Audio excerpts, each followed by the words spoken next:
If you hear the fire, please leave by the nearest fire exit and be the centre. Council security staff. Public toilets are located off the main reception area. There is a refreshment machine used by members in the waiting room. Finally, please switch your silent whilst this meeting is being live streamed on the YouTube channel. So if you address the meeting, please do not listen. Members of the public are welcome to film, audio record, photograph, post on social media, public proceedings. Please be considerate towards other people in the room and take the proceedings. Filming the meeting, please do not film.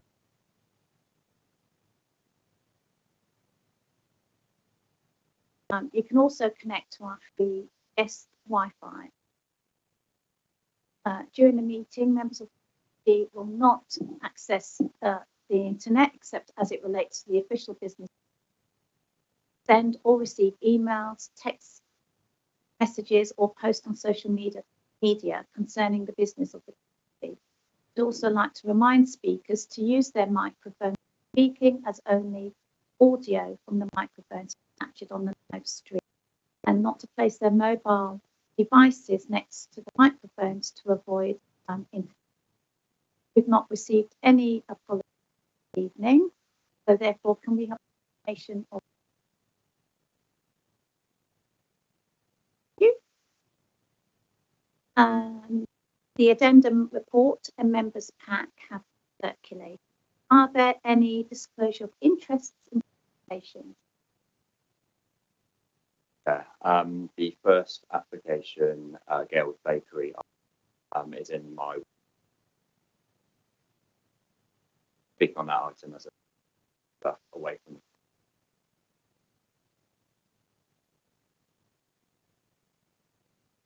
Okay. Thank you, Councillor Dalton. So as a result of that, I've rearranged the agenda for Gales Bakery application to be heard first, that which, as you've heard, will give Councillor Dalton for himself speaking as a member of particular, then he will return for the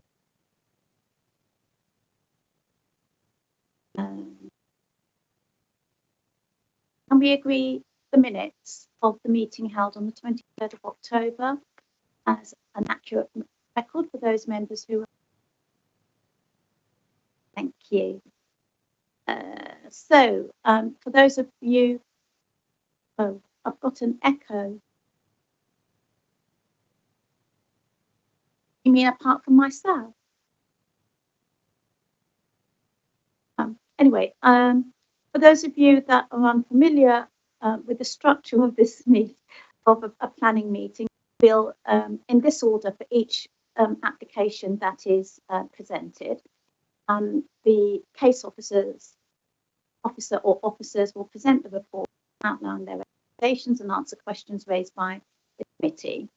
And then we'll have a spokesperson from the objector, the applicant, a member, a supporter who lives within 100 metres of the particular location of the application, and each of those individuals will have an opportunity to speak up to 3 minutes. In each case, committee members will also have an opportunity to ask questions or seek and then once all presenters have had an opportunity to speak, then the committee members will then go into deliberation, but they'll also have further opportunity to ask council officers questions, once again seek further, and then we'll come to a decision. So the first case, think of the first case we're going is going to be presented is the Gales. Here we go. 6.3 Gales Bakery, 194 to 200 Bermondsey Street, Southwark, London, SE1. And I invite the officer. Thank you.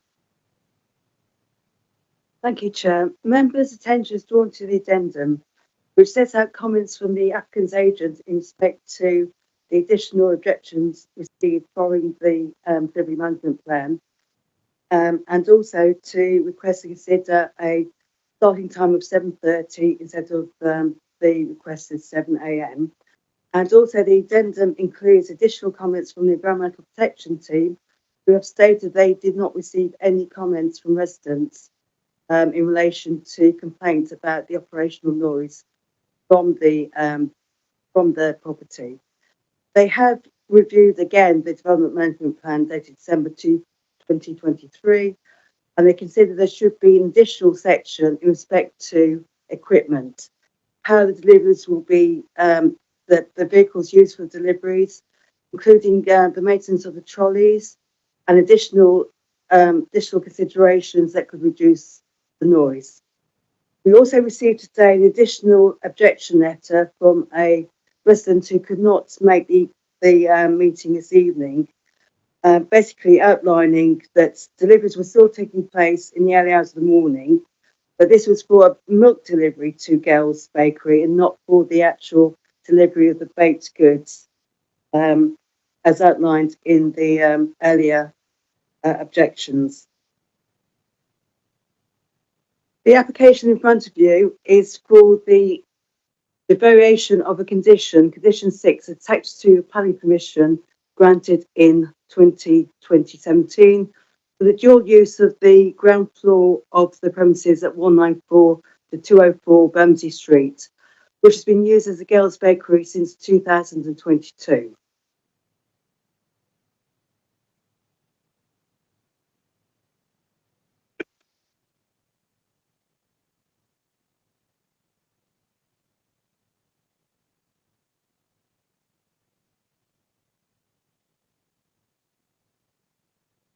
The property is situated within the central activity zone and is within the conservation area. It is in a mixed-use area with various commercial uses, mainly on the ground floor. There are various commercial units around the area, including some premises that are open for business at 7 o'clock in the morning, including the Watchtower, which is a cafe, but without any adjoining premises. The application is situated on the ground floor with residential above. There are 18 units above the property situated to the upper floors and to the side of the premises. In respect to consultation on the actual application,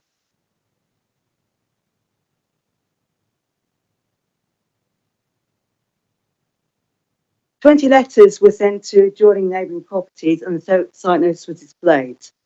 To the original consultation, 6 objections were received regarding the concerns about the early hours of deliveries and associated noise. The fact that residents had actually referred the objections to the council's enforcement team, and the objectors being concerned about the earlier opening hours between 7 p.m. rather than 7 a.m. rather than 8 a.m. in the mornings. There was a reconsultation of objectors to the proposal when there was a submission of the delivery service plan. There was 3 additional objections to the plan on the grounds that the delivery service plan may not be achievable, and suggested a compromise of 7:30 a.m. in the morning.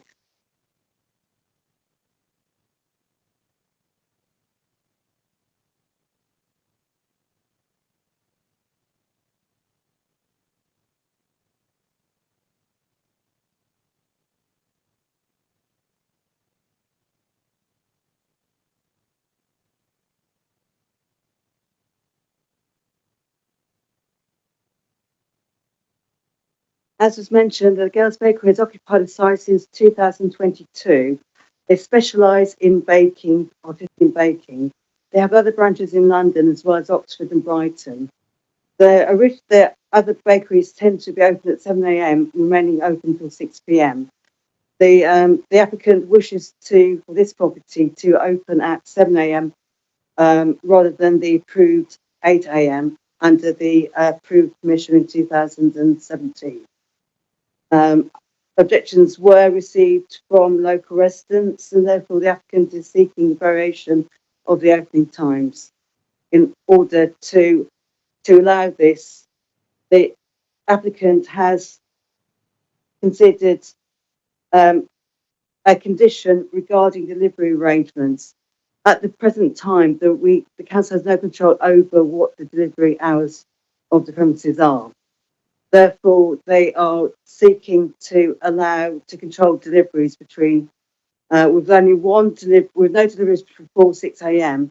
and one delivery between 6 and 7 a.m. and additional deliveries between 7 a.m. and 8 p.m. in accordance with a delivery service plan. In respect to the addendum, you will notice that the condition has been revised to allow a revised delivery plan to seek alterations to include a specific section for equipment.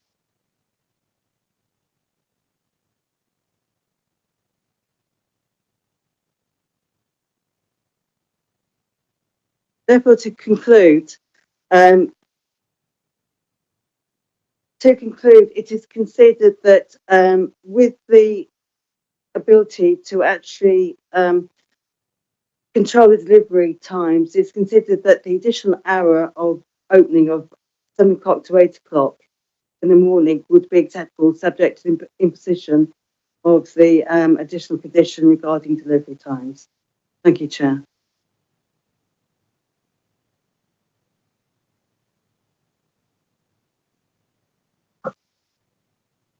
Is that on now? It is, isn't it? For the officer. So I think I saw Richard's hand go up first, followed by Sam. Anyone else? And Jane. So Councillor Livingston. Thank you very much for your presentation, setting that out for us.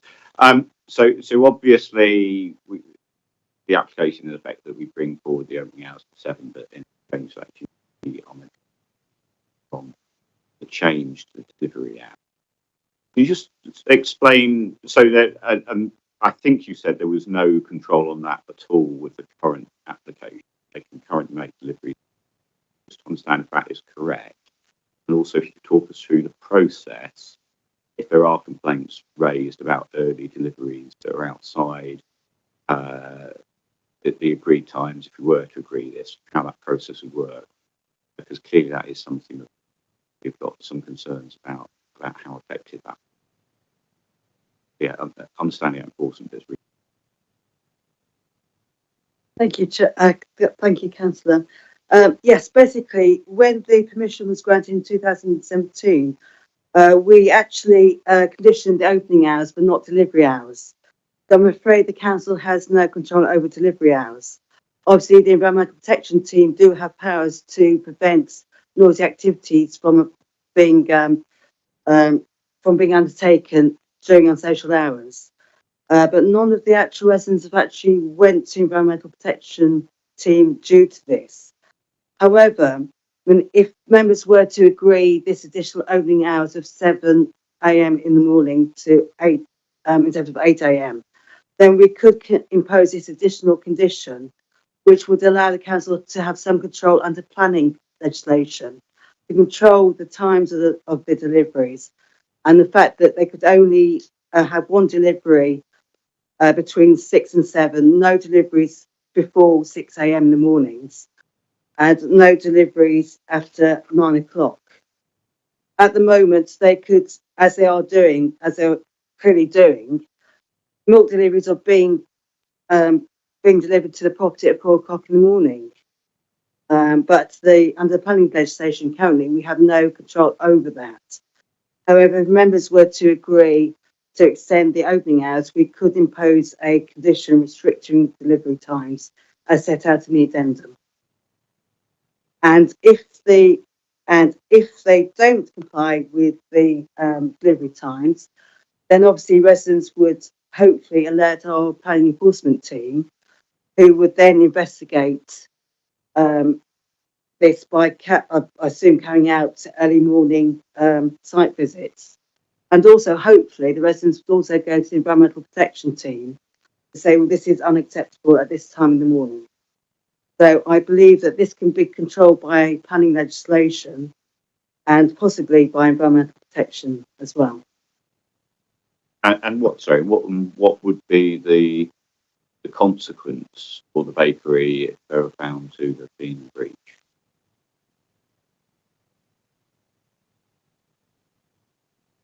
Do you have a response, Michelle? Dennis. Right. Okay. I'll bring Dennis in. If I may assist, Chair. So we have run these draft recommended conditions with our enforcement team. They are satisfied that they are enforceable. In the event of a breach of these conditions by the bakery, we have a process called a condition notice that can be served on the bakery that carries it carries weight in terms of what they have to do to comply. To have to comply with the conditions. If they fail to do so, it is a criminal offense that can be escalated to that process. I think members would like to know ultimately what happened. Could they be closed down? I think, as Dennis said, the main mechanism would be a breach of condition notice, and then if you don't comply with the breach of condition notice, it's a criminal. And with I believe now, an unlimited fine.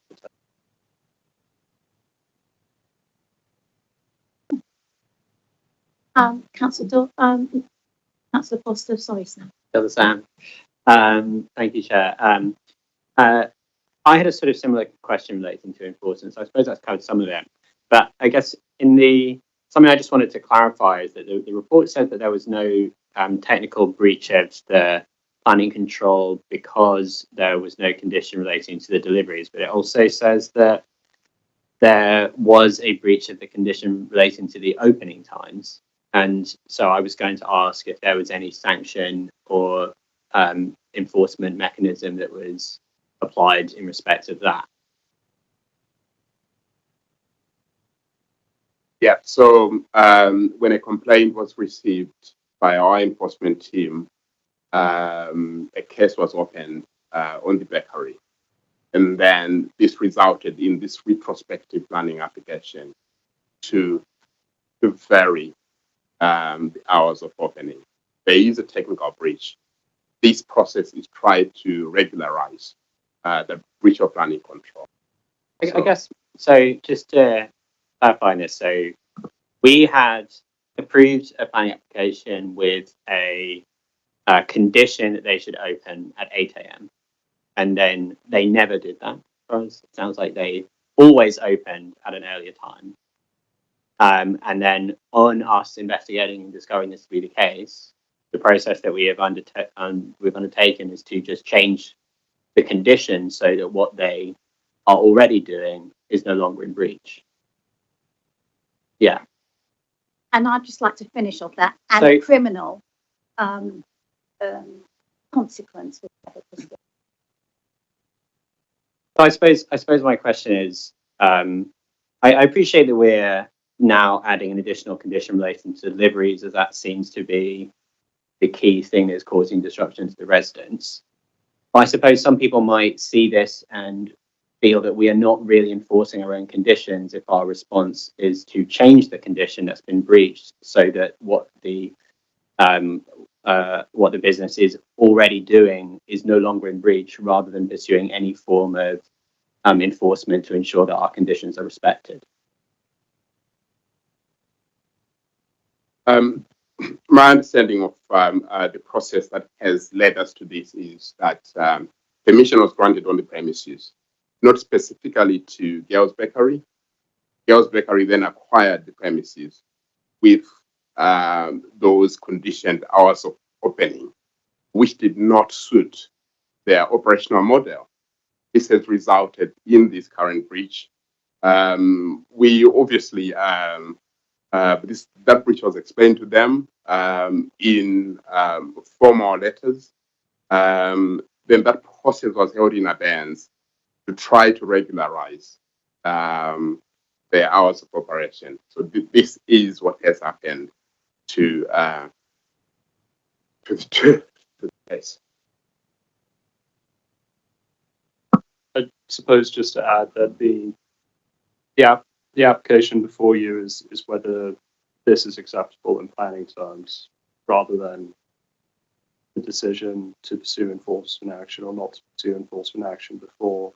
As Michelle explained, the complaints largely are to do with deliveries at the moment, over which there's no control, and it's considered by officers that the additional hour of opening would not have an unacceptable impact on efficiency because there are similar premises that have at 7 a.m. Nearby. So that's the justification for the application. Thanks. And I appreciate that. I was just seeking to clarify what action we had taken. Can I ask one further question, Chair? Yes, of course. I think that the language around the amended condition is a little unclear. It says, any deliveries or collections shall only be between the following hours, 7 a.m. to 8 p.m., with one between 6 a.m. to 7 a.m. It just sounds sort of contradictory. And I wonder if it should use a word like with the exception of or something like that, just to make it clear that we're not, the fact that there is a delivery before 7 a.m. means that the first part of the sentence, I think, sounds a little confusing. Because it says any deliveries shall only be between 7 a.m. and 8 p.m. But then we immediately say that actually one of them will be before 7 a.m. Do you see what I mean? So it's just, I guess that's a sort of semantic point. It actually says 7 to 10. Oh, 10, sorry, not 8, yeah. It's at 10 at night. No, sorry, not not 8 p.m., but 10 p.m, Sorry. yeah.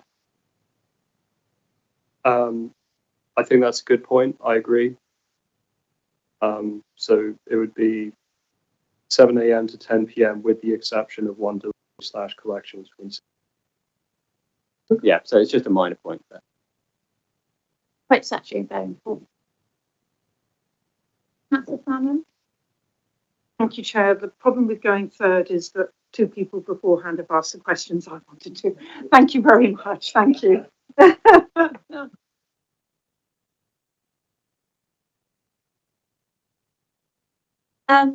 Any further questions to officers? No? Can we therefore, thank you, colleagues, can we therefore invite the objectors? If there are any objectors present? No? We invite the applicant. You could kindly state your names and your roles, and hopefully you've decided who's going to speak, or if you're going to split the time, then you've got up to 15 minutes. But that time will start once you. My name is James Baker. I'm Gales. I'm with Planning Potential. We are Gales' agent, and George Austin, George is operations manager, Gales Bakery. Thank you for the opportunity to speak tonight. First of all, it's critical to emphasise that this application originated following complaints by nearby residents of noise generated from deliveries occurring during the early morning at the site. Whilst this isn't directly a planning issue, as there is no condition restricting delivery hours at the site, Gales were willing to consider ways of reducing disruption through improving their delivery arrangements. The application was submitted in January this year to regularise the position and to allow Gales to open from 7 a.m. each day. This would bring the opening time in line with cafes and other early operators on Bermondsey Street. Through this application, Gales have taken the opportunity to rectify the alleged impacts caused by early morning deliveries. Firstly, a delivery management plan was prepared and submitted to officers, detailing mitigation measures that would have to be complied with by delivery drivers and bakery employees, so as to reduce noise levels emanating from the delivery process and to provide a clear protocol should noise complaint be raised. Our client has also agreed to undertake their early morning delivery between 6 a.m. and 7 a.m. in compliance with the delivery management plan requirements. It's critical to remind that regardless of Gale's permitted opening time, a delivery must occur prior to their opening in order for them to provide their bakery offer and function viably. A delivery prior to opening is also more effective, with fewer cars on the road and resulting in less noise generated from congestion. Despite officer support, my client appreciates that objections were received by residents. We use this opportunity to address particular points raised.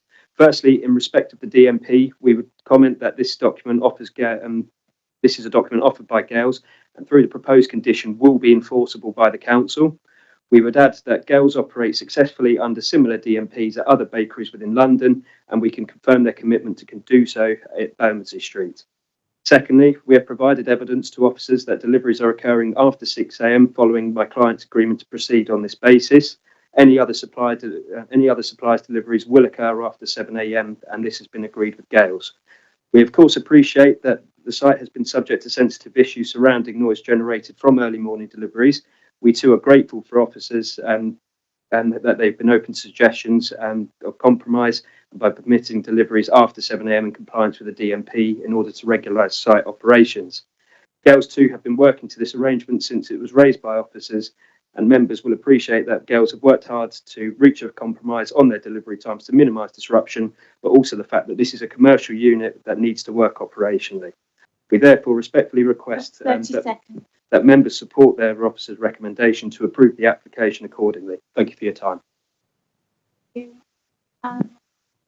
Members, I'll start at this end. Adam, did you put your hand up? You sure? All right, Adam, you go ahead, followed by. Thank you, Chair. Quick clarification. When we heard from officers, the delivery service plan submitted that Gales Bakery only received one single delivery. Is that accurate? No, so they received one delivery prior to opening. That consists of fresh goods. They have a milk delivery, which from discussions with over the course of the last few weeks, as we've been approached committee, will take place after the bakery opens. They also have a delivery around the lunchtime period. That again is stock replenishment. Okay, so 3 deliveries a day would be the standard. I'd say that. 2 a day, and the third one is okay. Okay. All right. And I guess the condition there is around it. You need the flexibility to have something arrive between 7. I would say unique. However, I think you have to recall that obviously lots of sites on Bermondsey Street will be older buildings and therefore not currently liable to conditions that would restrict such hours. Lots of businesses, I'm sure, and I know this does happen at other sites on Bermondsey Street, will be allowed to and do deliver before 7 a.m. However, I'm currently restricted by planning powers to do so. So this would be unique. That delivery hours would be imposed by condition, but this provides something enforceable and hold my client to account. Okay.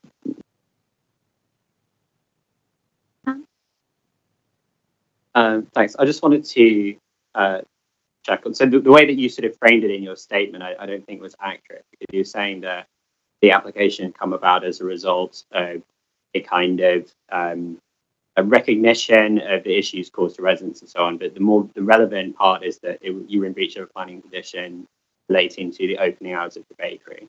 So I would say that would be the reason, as we have that in our addendum, that the non-compliance with the approved opening hours is part of the reason why this application has come forward. So that ultimately is what we have applied for.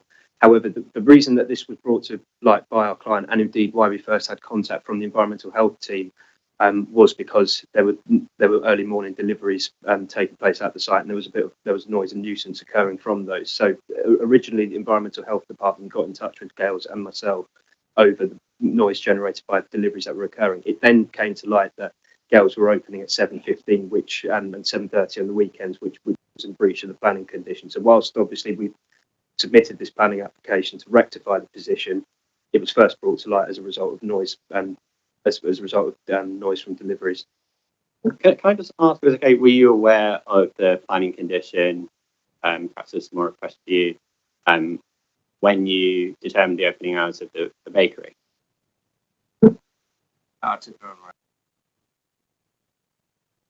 It was so I wasn't working for my consultancy who act on behalf of Gales and around the time. However, it's something which the landlord would have been aware of, but I mean, I can't speak on behalf of Gales in that respect. And presumably the landlord would have actually passed that information on to management, because it would have been quite clear within the application. Councillor Livingston. Yeah, that's the point that I wanted to hone in on. Is you both said, well, not us, Gov, in terms of the reasons for the breach, but I want to understand, you're here representing Gales, and Gales clearly took on this, knowing there was this condition here from and they would have known that when they took on. Have you had any understanding from Gales as a patient about they didn't comply with the planning condition as existed in terms of the opening hours? So the landlord would have, and Gales would have got in touch with us, who did secure permission for Gales planning applications to enter the unit in 2022, and that would have been an oversight on us as a consultancy. Potentially the landlord too, as they should have been aware of what was in the planning permission and what was in their lease, but also on us as a planning consultancy. It sounds slightly unusual. There wasn't some sort of due diligence about that. Haven't read the small print or large print, because it would have been that's actually key to business operational. But anyway, we can explore that a little bit.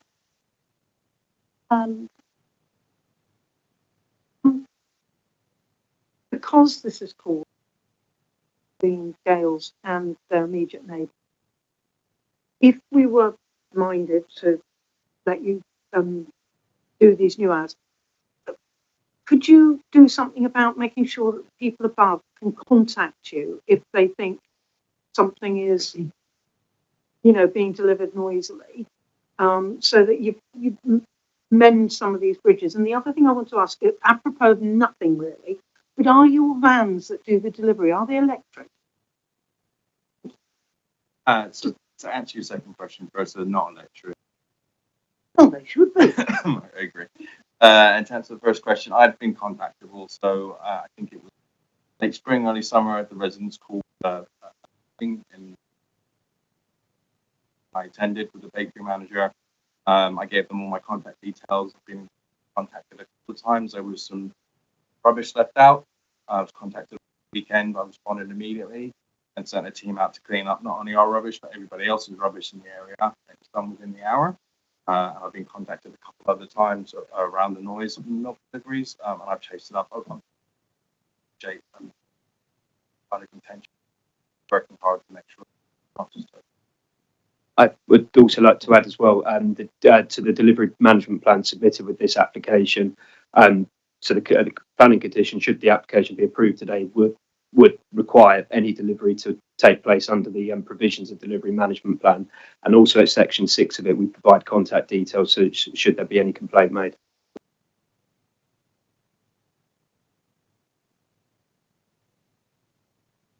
Sorry, it's a quick one.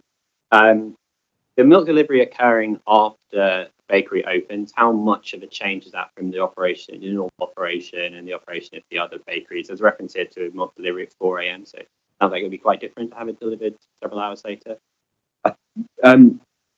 So that's something which my client has agreed to in the last few weeks as we've led up to committee and as we've become aware of objections made after the revised delivery management plan was submitted.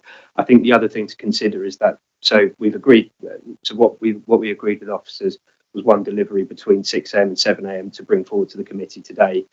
That also was a significant change from what was happening prior. So originally the early morning delivery of fresh goods was taking place sometimes around 3 o'clock, 4 o'clock. So already there's been a big compromise and effort shown by Gales to bring it to between 6 and 7 a.m. And also Michelle will be aware as well that we've submitted proof of delivery times of that fresh produce delivery over the course of last month, and every delivery is between 6 a.m. and 7 a.m. Okay, so that's good to know. So that's how you've been operating, kind of you've already implemented that system. And how has that gone? Because I suppose the reason that what I'm getting at, I guess, is if it is a very significant difference to the operation of Gales, other bakeries, and how you normally operate, there's a greater risk that it won't be adhered to because it will be too challenging. So can you give us a sense of how that has gone? Well, yeah, no. So I mean, I said it out to Michelle prior, so that it has been a significant change in respect of how deliveries are undertaken, and it affects a number of bakeries that they have around South London, and as you head further out, yeah. So the whole delivery shift has changed in respect of what's been happening at this bakery, but where it has changed and it affects so many bakeries, it makes it easier to enforce where it has to be complied with because there's so many bakeries that they deliver to in one go.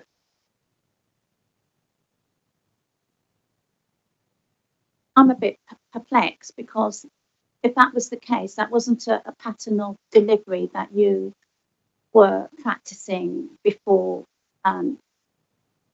the complaints and have come before you, and this application, almost a sort of retrospective application to alter your delivery times. And so my question would be, well, how sustainable? Okay, you've been able to demonstrate that you changed your delivery hours to a more acceptable time frame in the last 4 weeks. But long term, how sustainable is that? If that was something that you wasn't able to do before now, I just would like you to hold that. I'm going to bring Councillor Emmanuel in, and then if you could answer my question and on to my comment. Hi. You do realise that people have to go to work, and so therefore 4 o'clock in the morning is not a very good time for deliveries, bearing in mind that the interrupted sleep can affect them for the whole day and the children going to school. So the logical thing is to do it at a time that is suitable for everybody. So, Yes, and well, then these are the proposals that have been put forward today. One delivery allowed between 6 and 7 o'clock, and then nothing prior to that. Sorry, Councillor, can you please remind me of your question? So basically, I've said, okay, then you've been able to demonstrate over the last 4 weeks that you've been able to, and you've already started, you've changed your practice and delivery times to reflect those before us. But how long, sort of how sustainable is that? And I know because that's something that you hadn't previously considered, despite the fact that you were aware that local residents had actually complained, but there wasn't a will to amend that practice before you were essentially challenged to do so. So it doesn't give me, I don't know about my colleagues, we'll debate it later on, much confidence in your ability to harvest and harness rather good relations with your neighbours, notwithstanding that there has to be a degree of flexibility in terms of delivery times dependent on the location of your business, because you know Bermondsey Street is a particular and unique area, and I understand, I'm not sort of familiar with your chain of bakeries per se, but notwithstanding that, you know, you've got one particular outlet in this particular area, there has to be sort of flexibility to be able to accommodate and fit in with your with the local environment. So I know that was sort of pretty loaded, but even though these hours seem to be more adhere to the and represent perhaps what's going on sort of more locally, you don't feel me would be able to sustain that, even though if we were minded to approve, then as we've heard from officers, there is channel in which any breach of conditions can be pursued and with criminal. Why are the residents not confident in you as a business? Well, I mean, I can understand your comments, councillor, and also the fact that I suppose the main reason being that they have breached an opening hours condition. However, in response to not having faith, and throughout the course of this application, Gales have demonstrably proved that they have been willing to change their delivery process in order to appease residents. Moving a group of deliveries that affect an area of bakeries that they have to a later time, I think strongly demonstrates their commitment to appeasing residents, to ensuring that there aren't significant amenity issues. I think the other key thing to consider here is, and like I said earlier, we'd be one of the only few businesses on Bermondsey Street with an enforceable condition over deliveries. Deliveries do happen prior to 6 o'clock on other premises on Bermondsey Street. They aren't enforceable, so they could, someone could complain to the Environmental Health Department at the council, but there'd be no planning breach. In fact, like there isn't at this site at present, there's no current restriction on deliveries on delivery times, and I also think that's showing how committed Gales are to improving the situation at the site, that they are willing and have agreed to have a delivery condition imposed that would hold them fully accountable, and should they breach it, fully liable to whatever enforcement action would be served. Perhaps unlike other businesses, you've got residents directly above you and adjacent to you. That's the difference, I argue. Anyway, we'll move on.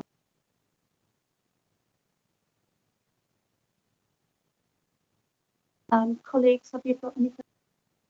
Okay, thank you, gentlemen. Thank you. Oh, you've got a question. Oh, go ahead, Sabina.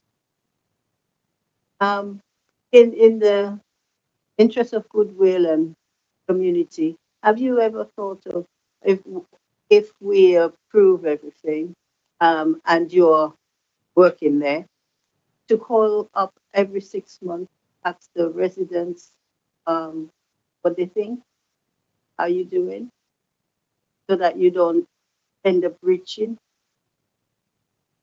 Absolutely. I think the weekend there was an event over at the church, and we offered coffee. I think there's attendance. So yeah, we're very much happy to engage with the community. Absolutely. I mean, more than happy. I wasn't going on bright. Yeah. Well, yeah. Talking about genuine dialogue. Yeah, of course. Absolutely. Thank you, Chair. Quick clarification: if we're minded to approve this application and you are then bound by having the earliest delivery, what time would somebody arrive essentially to open up? Would they be on shift from 6 a.m. or would they be there early? The bakers would be there from around 5 o'clock. So they'd be there around 5 o'clock, and there's nobody in there before.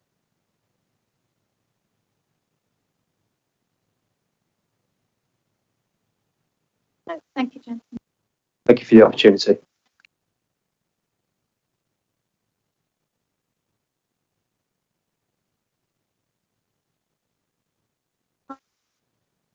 those? And Ward Councillor Dalton.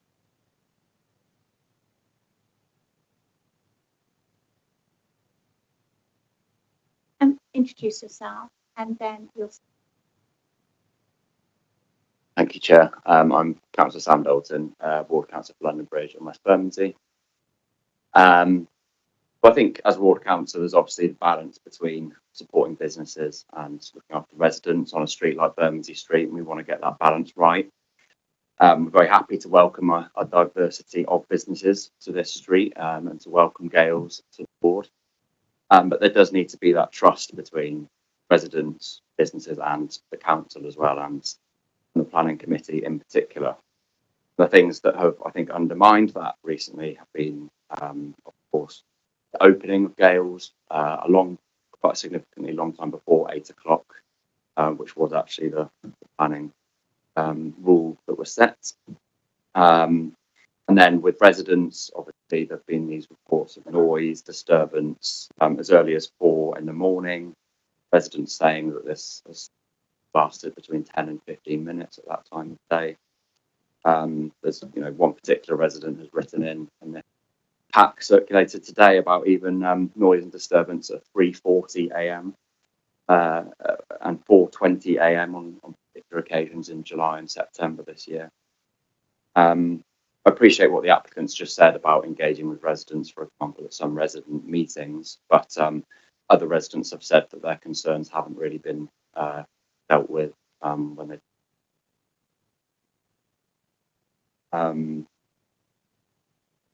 I think kind of looking at what the solution is, if you were to just judge it on, okay, so they've kind of gone against the planning regulation by opening earlier on. But just judging it on the opening time, I think my preference would be just stick with 8 o'clock. But what that doesn't then allow is for those extra delivery conditions on, I understand. So there almost has to be a change from 8 o'clock to enable delivery conditions to be added on. In which case, I think a pragmatic option is to enable, say, opening at 7:30 a.m., which is a change, and then that enables the delivery conditions to be put in, which has been discussed, to only have one delivery between 6 and 7 a.m. I mean, you could strengthen that by saying maybe after 6:30 a.m. And then I've seen in the longer report as well the suggestion that you could tailor it for weekdays and weekends, and that the opening time of the weekend, when there's obviously not as much need to open earlier for people to get breakfast, to be 8 o'clock rather than 7:30. So I think that's a potential pragmatic solution where there's a sort of balance, and it seems like that would work for the applicant hopefully as well. I think if the committee 30 seconds. If we were to just go for the option of allowing them to open at 7, kind of just stick with what they've actually been doing in practice, seems like that undermines the planning committee. It's the wrong way around, whereas it's meant to be the planning committee sets the rules and it's followed. That would be the applicant has already set the rule. Saying, yeah, it's fine. So it would seem to undermine having this meeting. But anyway, happy to. Thank you. That's very helpful. Thank you, Sam. Adam, anyone else? Adam, Sam. Adam, go ahead. Thank you, Chair. Thank you, Councillor Dalton. From your testimony and what you've heard from officers, can you tell us if you were sat on this side of the table voting for? I would. I think I would want to. I think I would be happy for it to for them to open at 7:30. So to have like I suppose change what the. So you'd be voting against it with the idea of they'd need to come back with a new application to say the opening hours. No, we could condition. We can amend. It's a reference to this in the addendum. If it was amended, if that's I'll take what the expert opinion on procedure would be. But I would, if it could be amended to 7:30. But if it wasn't, you'd be against it. Yeah, if it was to be 17 of the addendum, the applicant said, even though my client is comfortable to agree over 7:30, this has to be on a basis that a delivery is prior to 7 a.m. So the applicant is requesting 7 a.m.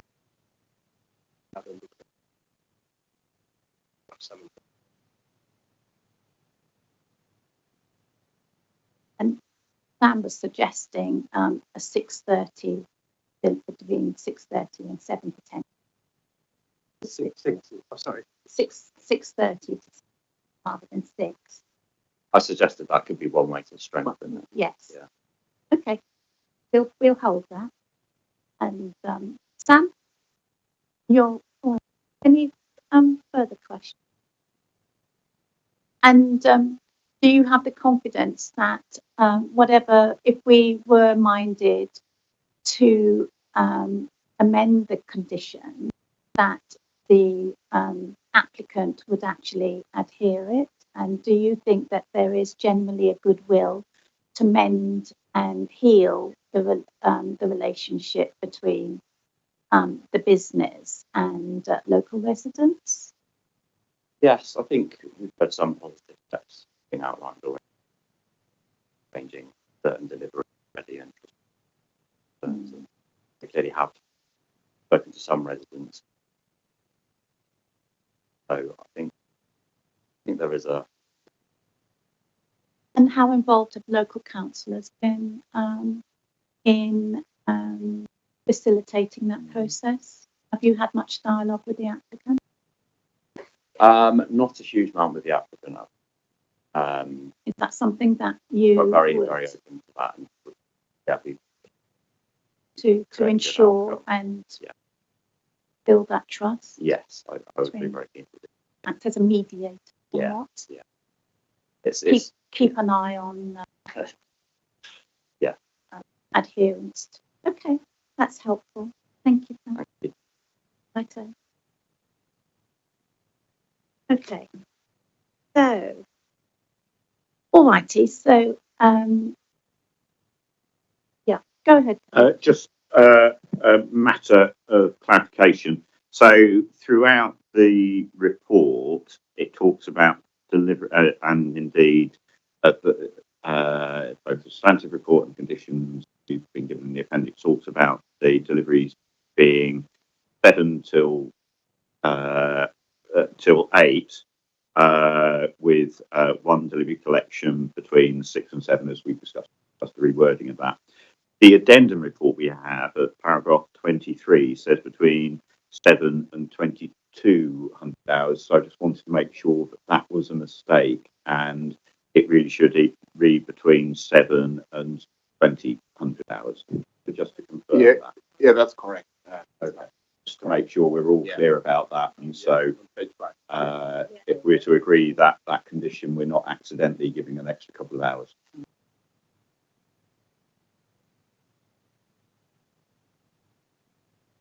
Okay, so we've got a counter proposal from Councillor Sam Dalton for a delivery not before 6:30, so between 6:30 and 7 a.m.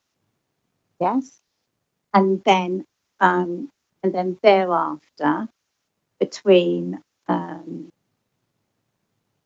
6 to 7 a.m. weekdays. Yes, weekdays with a 7:30 opening, business opening.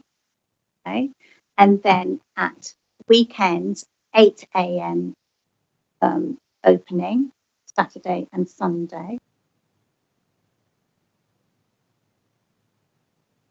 Righty.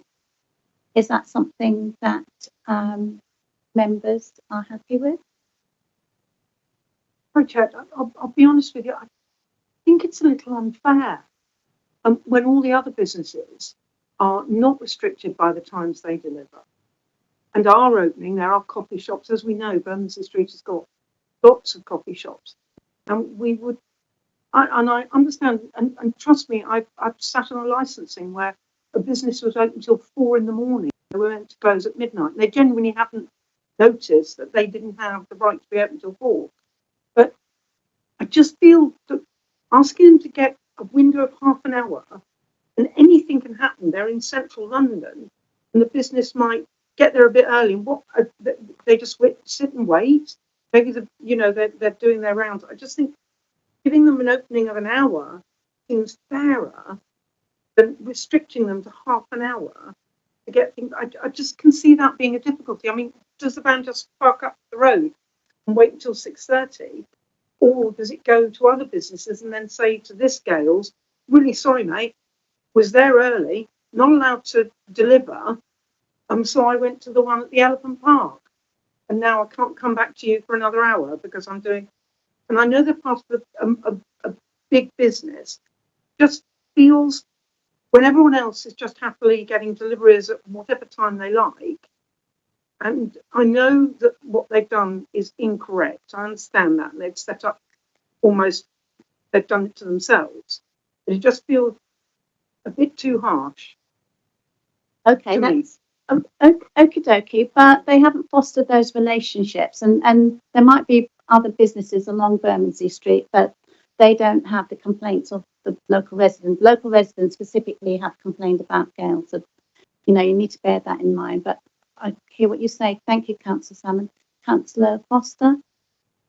Just to clarify on one thing that you said, Councillor Salmon, about that it wouldn't be a half-hour window, as I understand it from the proposed amendment. It would be an hour still, because they wouldn't be opening until 7:30.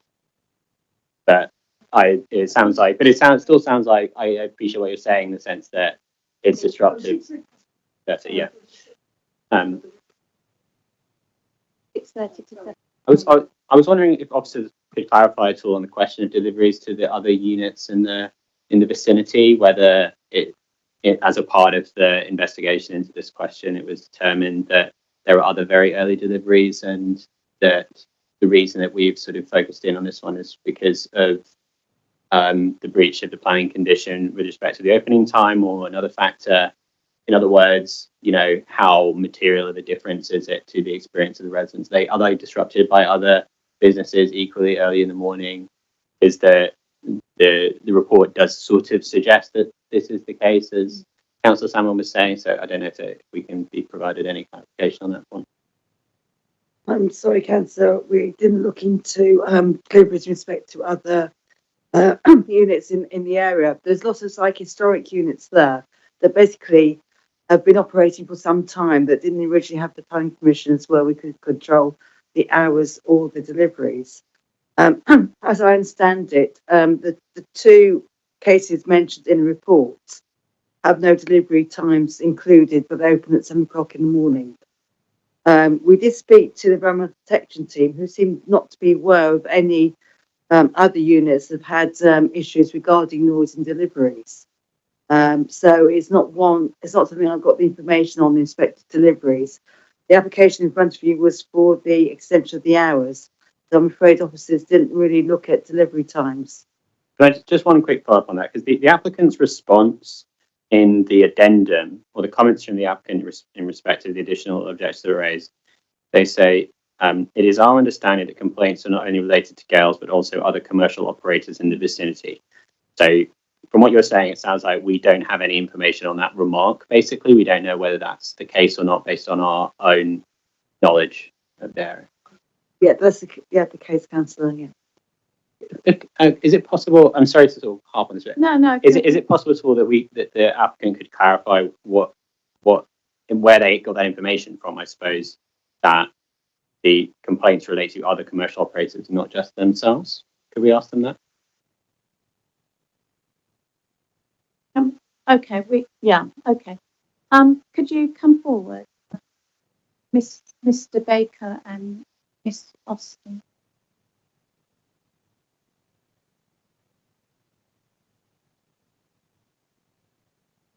You've heard the question. So where have you received your source of information that other residents have complained about, and it hasn't just been focused on the your business, that they've complained about the delivery of other businesses along? Where's your evidence? Well, it was my understanding when I spoke with environmental health officers in December 2022 that it wasn't just, so obviously they came forward to us with complaints of deliveries, noise emanating from deliveries from Gales, but we were told that there was a problem within the area of noise generated from deliveries, so some of which an alleged noise which I couldn't just attribute just to my client, but obviously I act on behalf of Gales, and you know, obviously we were put forward to amend the opening hours condition, but this was just based. Anecdotal. Okay. Okay. All right. Okay. Have you got a question for the applicant? Yes, Okay. Chair, with your No, permission, yeah. because I appreciate that they've got to have their speaking slot. But I particularly wanted to ask, we've had this proposed amendment put forward by the ward councillor saying weekdays open at 7:30, and we've had an indication already set out in the addendum report about where your view is on that. But there were two other changes. One was to have that early delivery brought back half an hour, so that slot being 6:30 to 7:30 if that happens, and also the proposal that weekends it's 8 o'clock to 7 o'clock start. So just really, because we've not given you the opportunity to hear your view on those additional bits, just to hear your view on that. So 7:30 opening was something that we put forward to the case officer, something that my client would be happy to consider. You know, should it be something that members look to offer in respect of the amended delivery hours, that would be something which would be harder to agree to, and on the reason being that so one Gales delivery can it can deliver up to over 40 bakeries in South London and around the southeast. There can't be a guarantee at times, dependent of what order that delivery can go on. So it will always sort of be within the same 45-minute period, and like I said, we've submitted proof over the last 6 weeks of deliveries that deliveries have been occurring between I believe it to be the 6:15 and sort of 6:45 mark, 6:50 mark. So there can't be a guarantee that you know what exact time slot they'll be in, but it's a guarantee that they'll be within that sort of 50-minute window, and hence why we applied for 6 to 7, agreed 6 to 7 o'clock. And the 8 o'clock on. It's not something we've put. So that, I mean, that's not something I've directly put forward to my client as of yet. It's something which I suppose if we took away from committee, we'd be happy to put directly. Yeah, no, it's something that can be considered. Critical point, but because of the logistics of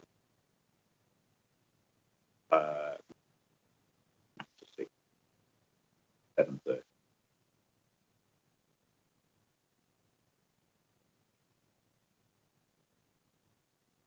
From a wider like property portfolio basis, yes.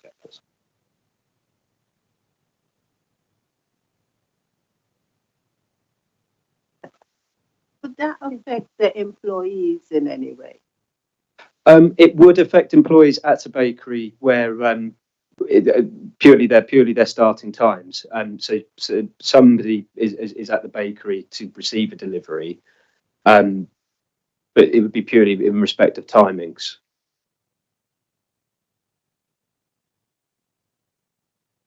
So if we amended, you said roughly they've been coming at the moment experimentally or practically in the previous in the last 4 weeks between 6:15 and so could we then amend that time? Happy if we amended that time to 15 to 7:50.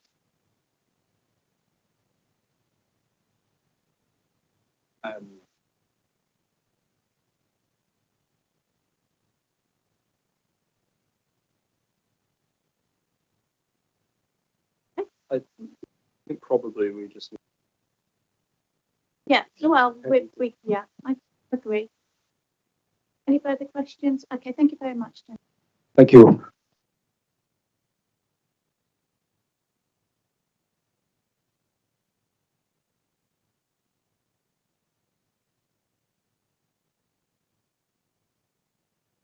Okay, colleagues. So we have, well, can I first of all have an indication of are there any members that would be minded to approve the current condition, or are we looking to amend?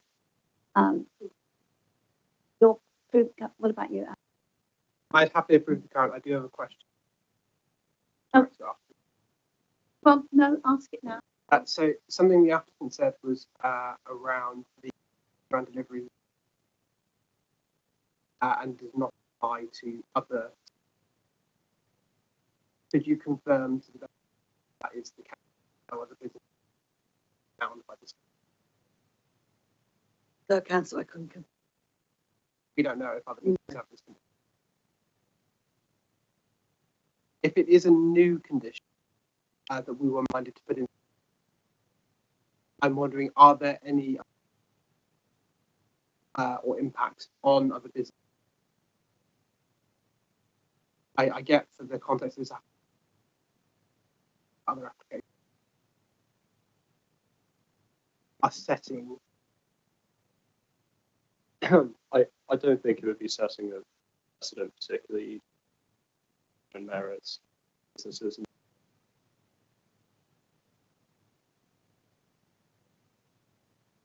Application.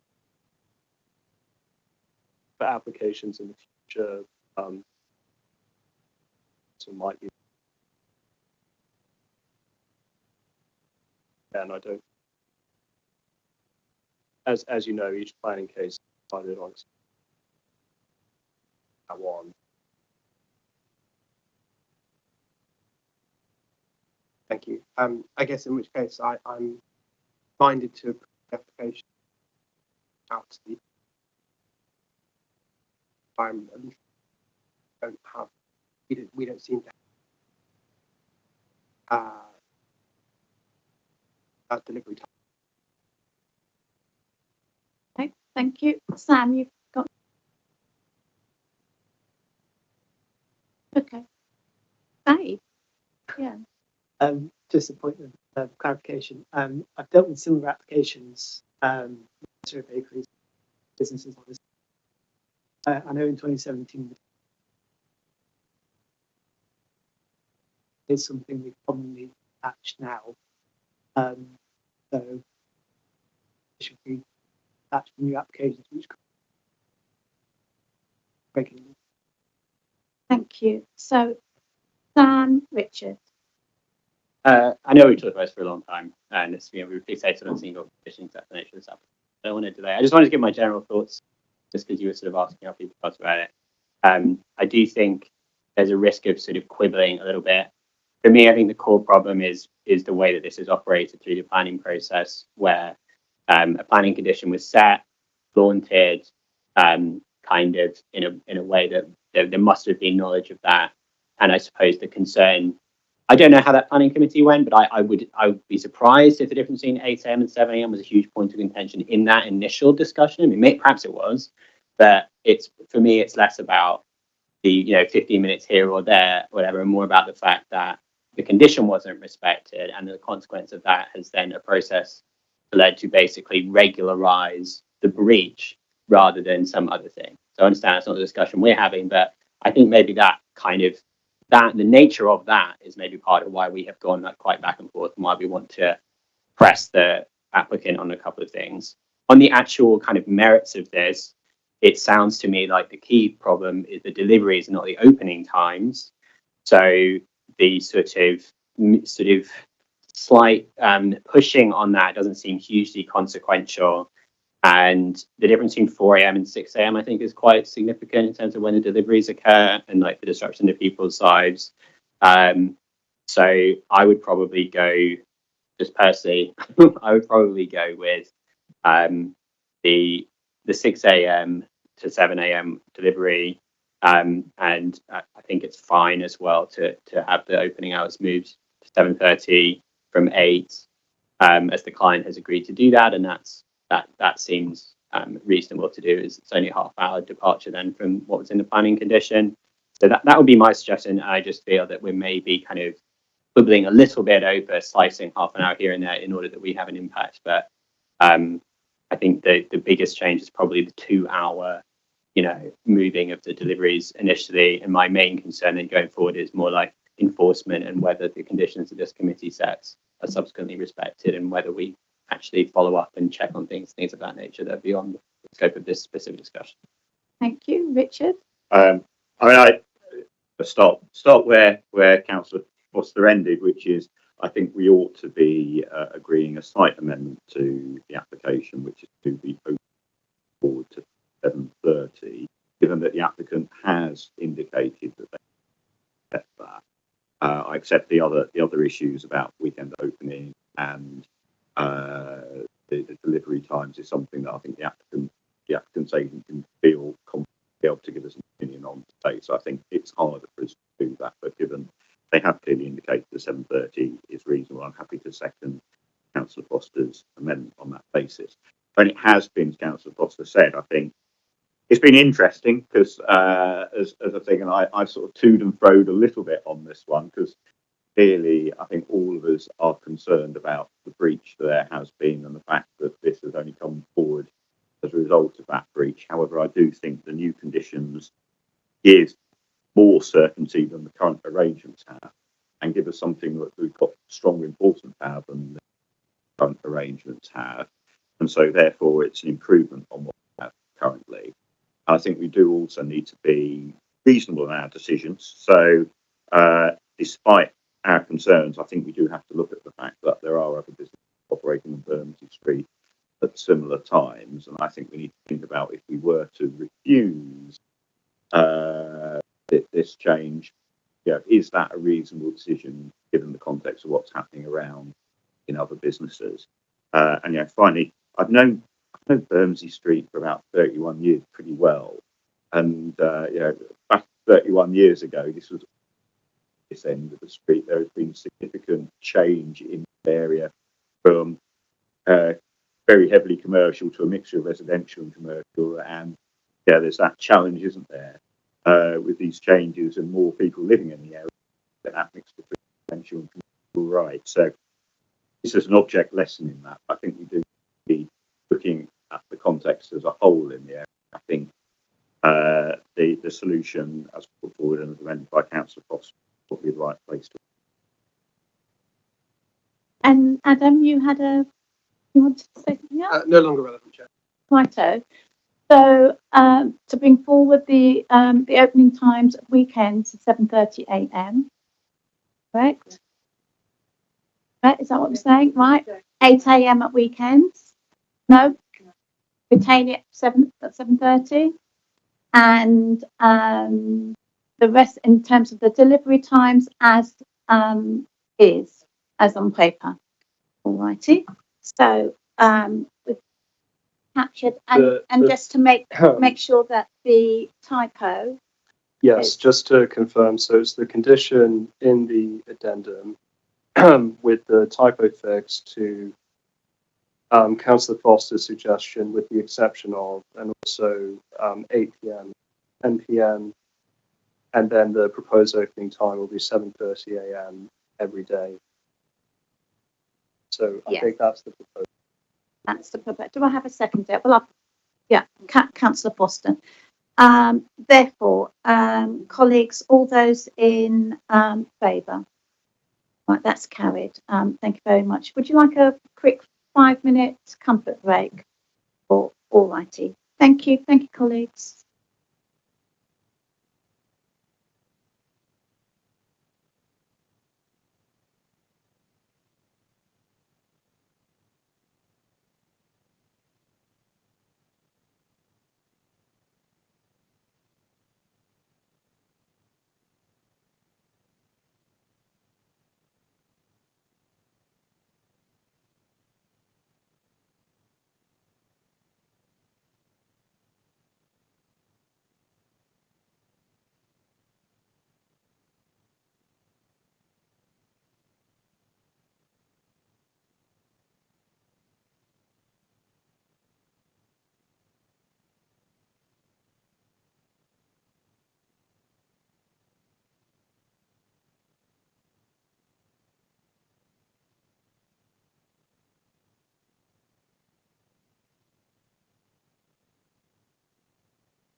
Okay, colleagues, Babe, we're going to, I'm going to invite the officer to present item 6.1, 152 to 100 East Dulwich Grove, London Suburb, C2280. Thank you, Chair. This application is located at 152-153 East Dulwich Grove and is for the demolition of 2 detached dwellings and the erection of 2 buildings for a relocated pre-prep school, including pedestrian access, external play space, and modern soft landscaping. The application site is located next to the main JAGS school campus. Outlined in red, the diagram locates the other buildings within the JAGS school estate.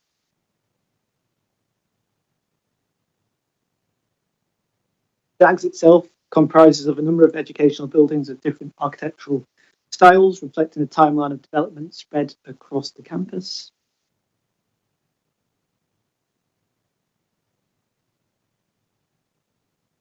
The application site itself comprises of 2 semi-detached residential houses. The houses were constructed back in the 1960s with a pitched roof in yellow brickwork and internal garages. The houses are set back from the street with good-sized front gardens and generous-sized rear gardens, which back onto North Tennis Club to the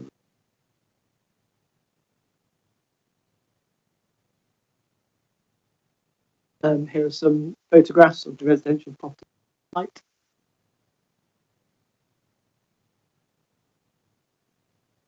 The application received 35 objections of various themes across principal development, ecology, trees and biodiversity, transport-related issues, and design quality. These are summarised as shown.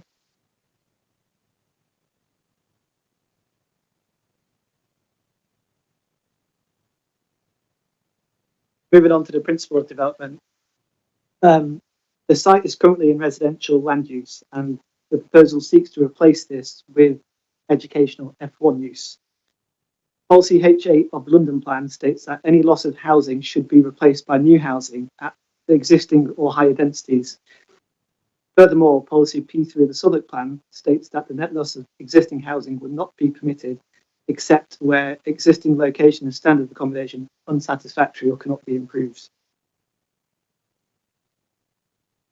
It was previously advised that any development on this application site must ensure that residential housing which is lost is replaced. The approach is now to repurpose 2 Dulwich Village as a residential dwelling as a land use swap. The repurposing of the school will be subject to a separate application, which will be before committee members to this evening. The loss of these 2 existing residential units shall be replaced at 2 Dulwich Village as a land use swap to be secured through a Section 116 legal agreement. The associated application is also subject to a committee decision, and a separate assessment of that proposal is given independently. Should there be no net loss of residential housing, the principle of this development can be considered acceptable, subject to appropriate mechanisms to capture the land swap within the Section 106.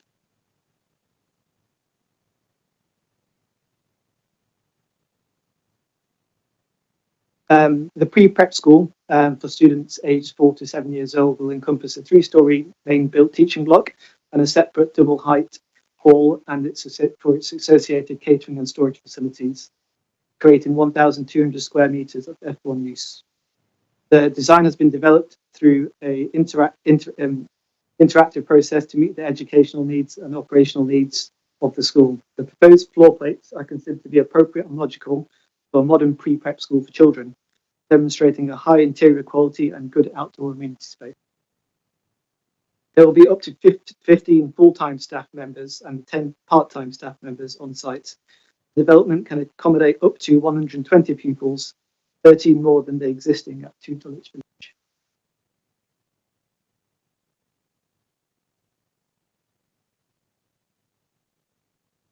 The building is set back from the road in line with adjacent houses. The proposal provides attractive landscaping to the front garden areas and removes crossovers. The height sits comfortably with the tall Edwardian buildings and follows the rising topography of the street. The roof forms pick up on the gabled appearance of its neighbours. Both buildings are considered to have an engaging punch hole opening and oriel openings, and detailed pattern brickwork. The main building is finished in red, reflecting the townhouses. The smaller assembly hall is in grey, highlighting its important function ancillary to the main building. The distance between the two buildings and the portal opening maintains a visual connection through to the landscape beyond. Overall, the architecture is engaging and sufficiently contextual, preserving the character and appearance of the Dulwich Village Conservation Area. This point is further clarified in paragraph 4 of the addendum.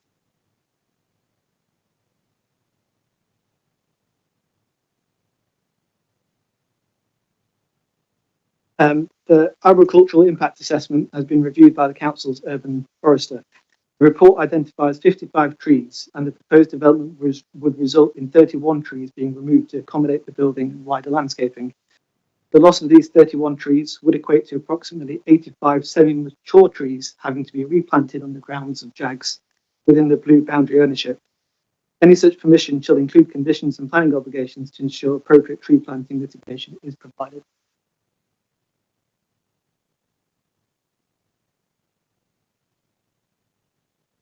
Existing gardens of the residential properties are largely overgrown but do have ecological value. One of the gardens also includes a small pond habitat as shown in the bottom right.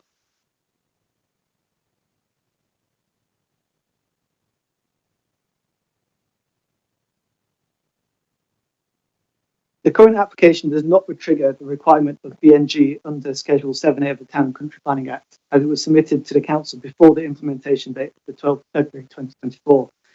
The application would, however, still be assessed against policy P60 of the Southwark Plan. The net loss of BNG on site would be minus 14%. However, following the biodiversity hierarchy under policy P60, the potential net gains can be achieved off-site within the JAGS estate.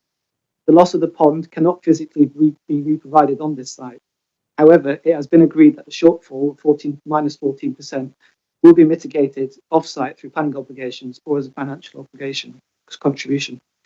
This off-site hierarchical approach is compliant with Part 2 of P60, Policy P60 of the Southwark Plan, and the development proposes an urban green factor of 0.47 above the requirement thresholds. The Council Ecology Officer is satisfied with this approach.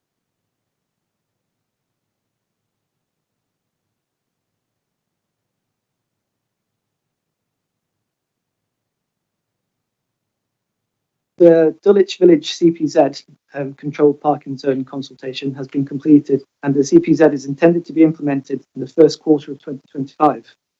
The hours of operation were Monday to Friday, 8 a.m. to 9:30 and 3 p.m. to 5 p.m, and is therefore clearly intended to discourage parent drop-offs and pickups and staff car parking. The applicant has indicated that additional car parking facilities are available elsewhere on the JAGS campus, such as the sports club, which currently have available capacity and could be used by staff. The Southwark Plan limits parking at educational institutions to operational needs only, which does not include staff commuting or parent pick-up and drop-offs. Even without the proposed development in place, JAGS is well below expectations for active travel both among staff and pupils. For this reason, in order for the application to be considered acceptable, transport policy will require the applicant to commit to reducing private vehicle use and reaching its travel targets through a Section 106 agreement. The applicant has submitted a travel plan, which aims to reduce pupil vehicle trips from 21 per day to 19 per day in a 5-year period covered by the travel plan. Given the school's achievement of Gold Stars Award for active travel, as well as its history of reducing private vehicle and modal share, we feel this is a realistic and achievable goal. To ensure the increase in pupils has no negative long-term impacts on the transport network, it is recommended that the achievement of the travel plan targets over 5 years are included within a Section 106 agreement as a planning obligation.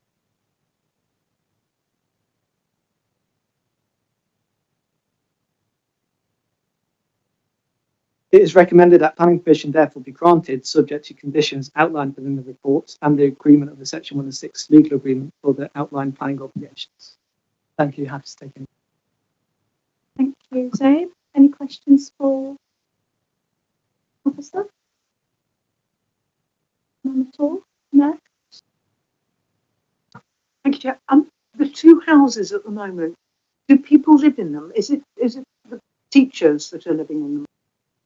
these, or who lives in those houses? I know it's ancillary accommodation to the school. I'm not sure if they're currently being utilised, but if you have a member of JAG's school here, that can be okay. Thank you.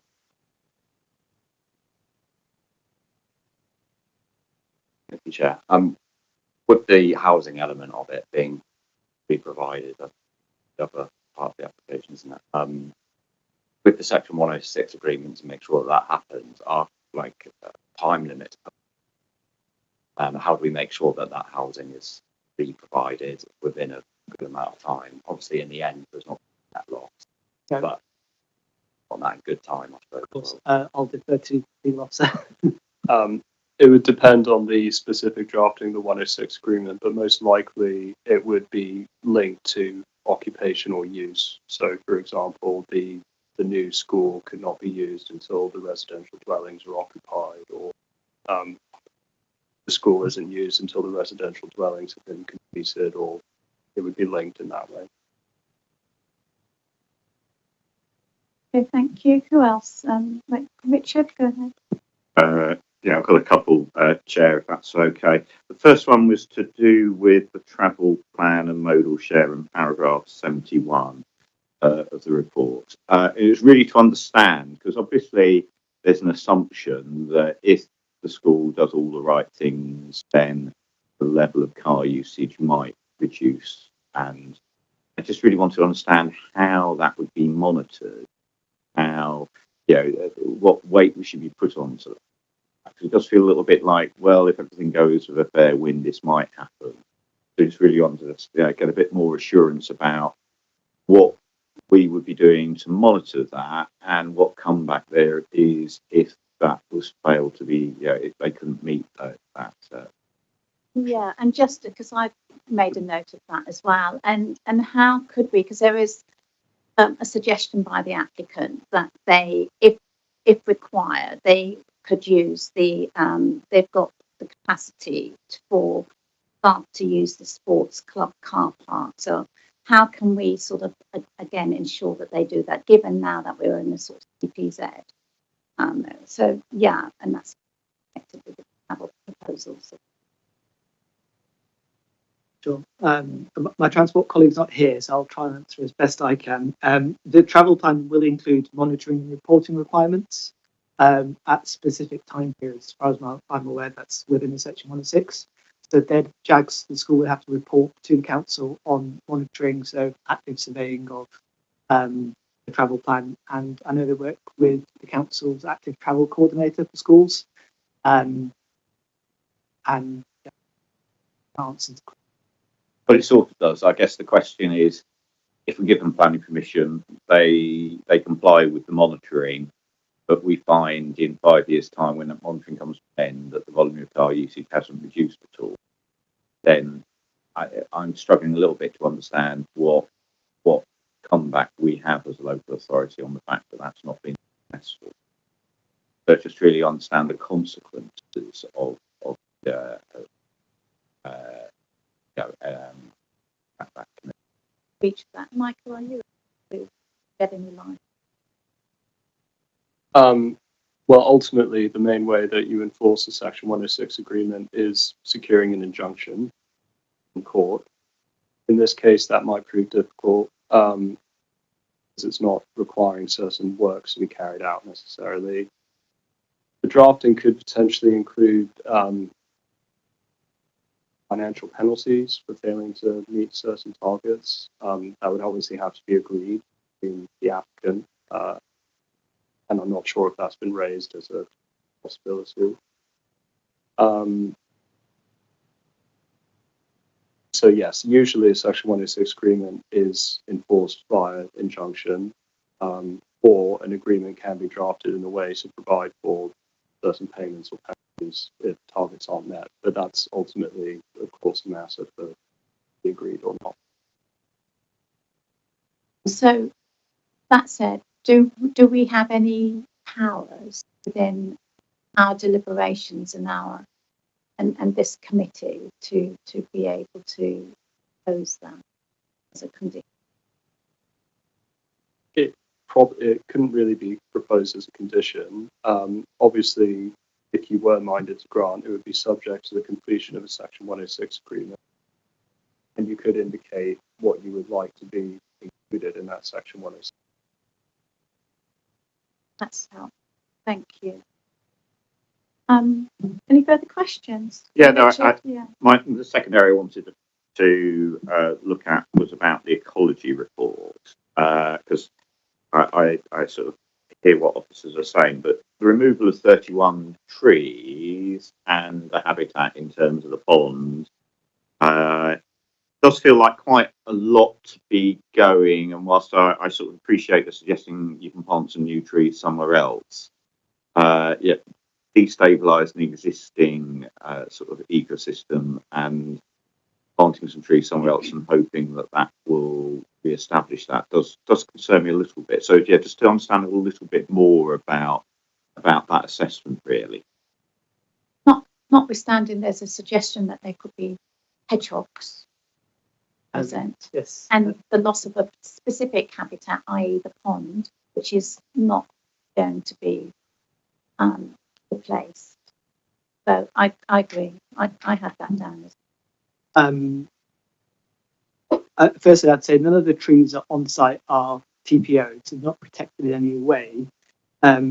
However, how our policy generally works is a hierarchy approach. So, see from the diagram on the screen, Part A of the policy requires on-site mitigation, and whilst that is our first preference, we sometimes understand that this can't always be achieved on site, and so in other circumstances we go up the hierarchy and we look for site mitigation on areas of land which the applicant owns.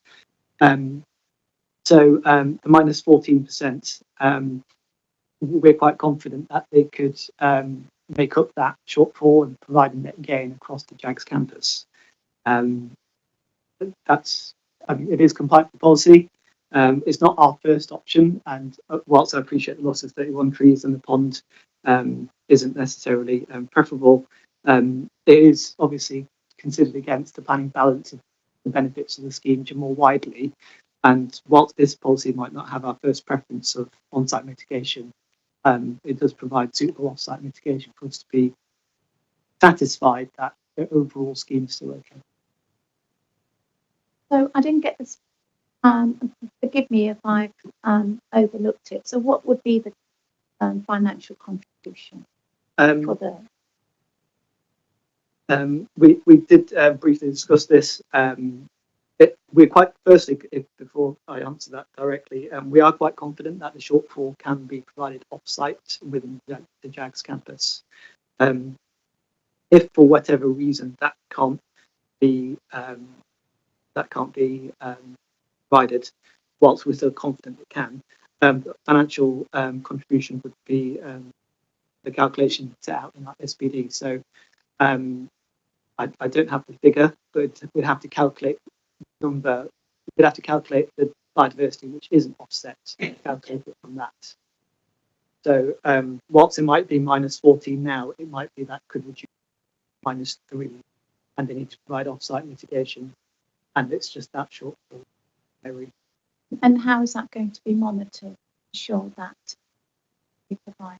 That'd be part of the Section 106 agreement, so they'd have to provide a plan of the JAGS campus outlining where the trees are going to be planted, including the species of trees.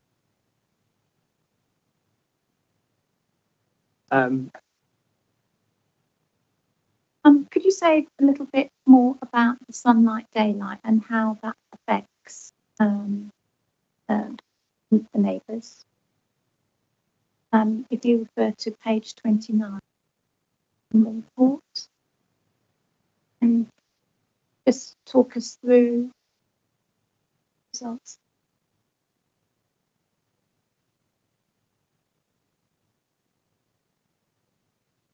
Or night, yeah.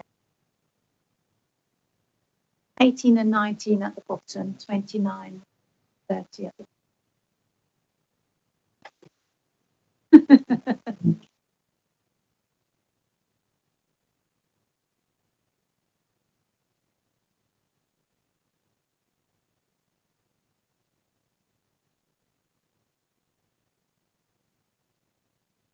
The residential neighbour 156 East Road would be the most impacted in terms of daylight sunlight. We've conducted analysis against the BRE guidelines for daylight sunlight and planning. Of the 16 windows which that property has, 15 would be compliant with BRE guidance, and only one window would suffer more than 1% reduction in daylight. Considering that, obviously, that's a compliance rate of 94%, and all rooms which were assessed, that's 6 rooms, would still be 100% compliant. We're quite satisfied that there'd be no hugely material impact on daylight. The reason for that is obviously some windows are served by more than one, so some rooms are served by more than one window. So whilst impact on that one window might be quite high, it still passes the room. And perhaps I'll repeat this question to the applicant, but it states in the report that there would be no increase in delivery and servicing. How can we be assured that that wouldn't be? We could probably seek to propose a condition. Even there's going to be an additional school. We can get them to outline their current arrangements for servicing and delivery, and if else it's something that we could condition. I know the transport. Do we know how many trips currently take? Not. So servicing. Thank you. Any further trips? Questions? I'm tired. Long day. Okay, thank you. Alrighty. Any objectors? If you'd like to come forward, April.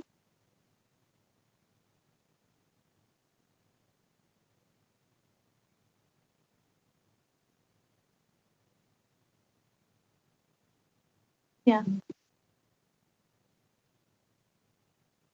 Yes.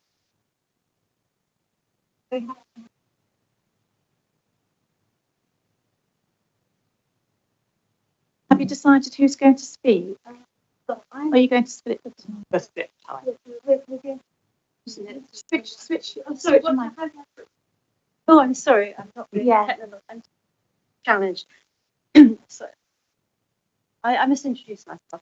My name is Maggie Brown, and I live at 162 East Dulwich Grove, which is 4 houses down from the start of the 2 houses which are proposed for demolition. Righto. And I'm the chair of the East Grove Residents Association. I represent my colleague here and another deputy, and the people who live within the conservation area, which runs from the crossroads that we're talking about at the beginning of East Dulwich Grove up to really where the school is and quite a lot houses on there. And I'm Fiona Gilchrist, I'm part of the East Dulwich Grove. Righto. So a fairly new body, I might say, this week. Been going. Okay, congratulations. Thank you. Who's going to speak first? I'm going to speak first, but Fiona's going to come in after me. We hope that we won't bore you. Right. Okay. Go ahead. Okay. Your time starts. Yes. Okay. So we strongly oppose plans for JAGS for their new school on East Dulwich Grove, and we have several reasons. And Fiona will explain one important side, which is safety reasons and our real concern about these small children, 4 to 7 years old. And we say that they should remain in the school that they're in now, and it should be. I'm sorry, I'm getting. My point is that, and I stress this, it is simply wrong. The new school on land which should be for housing. We know the road is already saturated with 5 schools, with about 6,000 people. And there are jams from displaced traffic, there's polluted air, and it is not a happy road. To build this imposing, rather stark new school, JAGS have purchased these 2 large family homes with big gardens, even by Dulwich standards. and it's all in the Dulwich Village Conservation Area. Now, I have lived there for 40 years, and I know exactly the conditions of those gardens and the houses. And they've allowed them, at least one of them anyway, it used to be the headmistress's house, to be emptied. And there was a second house, the first one that used to be the modern house, which I agree was in a bad state because it had been occupied by the person whose family built it for the whole time. And we say that this is really a sign that they have let them rot to justify demolition. Plan for this change of use was run on us without any proper preparation or consultation. I heard about it from a parent. That's how we're teaching. And we certainly say that while Jags is a great school, it is not a community-based school. And this development flies in the face of a new government policy to accelerate housing by allowing denser replacement homes. Southwark's planning 1 minute says it has struck a unique. I'm sorry if I finished already. We've got 1 minute. Oh, okay, sorry. Has struck a unique land agreement with Jags. That part of it in 4-bedroom flats in the old school.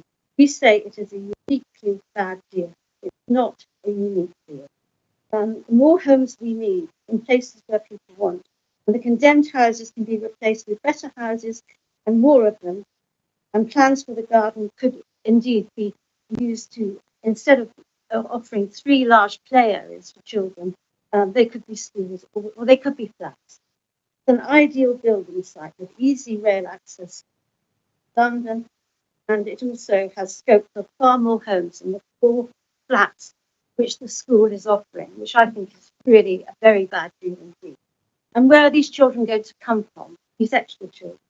Jags want more pupils, so that wishes to curb transport. I hand over to you. Well, just I'm sorry. 3 minutes. But Can I ask is there anything more you'd like to say? Really simply about the road, which is actually very congested. Our concerns are about pollution. We understand that there is a CPZ scheme that's going to come in. We have asked for 20-mile-an-hour signs, for cameras and speed, but those have not been taken into consideration. But there are a lot of schools in this area and a lot of small children that walk down the road. They are picked up in the evenings by private coaches, not run by the school. They park on double yellow lines and they cause really bad traffic problems on that road. In the mornings, there are no such coaches, so I don't know how the children are supposed to get to school, but clearly they will have to come from other areas. It's not a community school, it's a private school, and so it's not constrained by any boundary. So therefore, they will be looking for children to come outside of the Dulwich community. There is a local school for children between age 4 and 7, which is currently undersubscribed. There is not demand for children within the local community for this school. Yes, so we say that this road doesn't need another school, and the deal involves loss of the freehold site. It's land that should be allocated for housing. Thank you. Well done, thank you. Colleagues, do you have any questions? Absolutely. First of all, thank you very much for coming to speak to us and present it. And most of the points you're making, the bit that I was struggling a little bit, we've obviously heard that we've got a second application, which is looking at providing new housing, providing more units than are being lost here. So just to understand that point about the residential, is the issue about where the residential stuff is, the fact that you think it ought to be on that stretch of the road, just to understand that a little bit. Well, I think there's 2 things. One is that the land where the school is supposed to be built is quite a big plot of land. If you were to actually put new housing there, you could fit significantly more than 4 new flats there.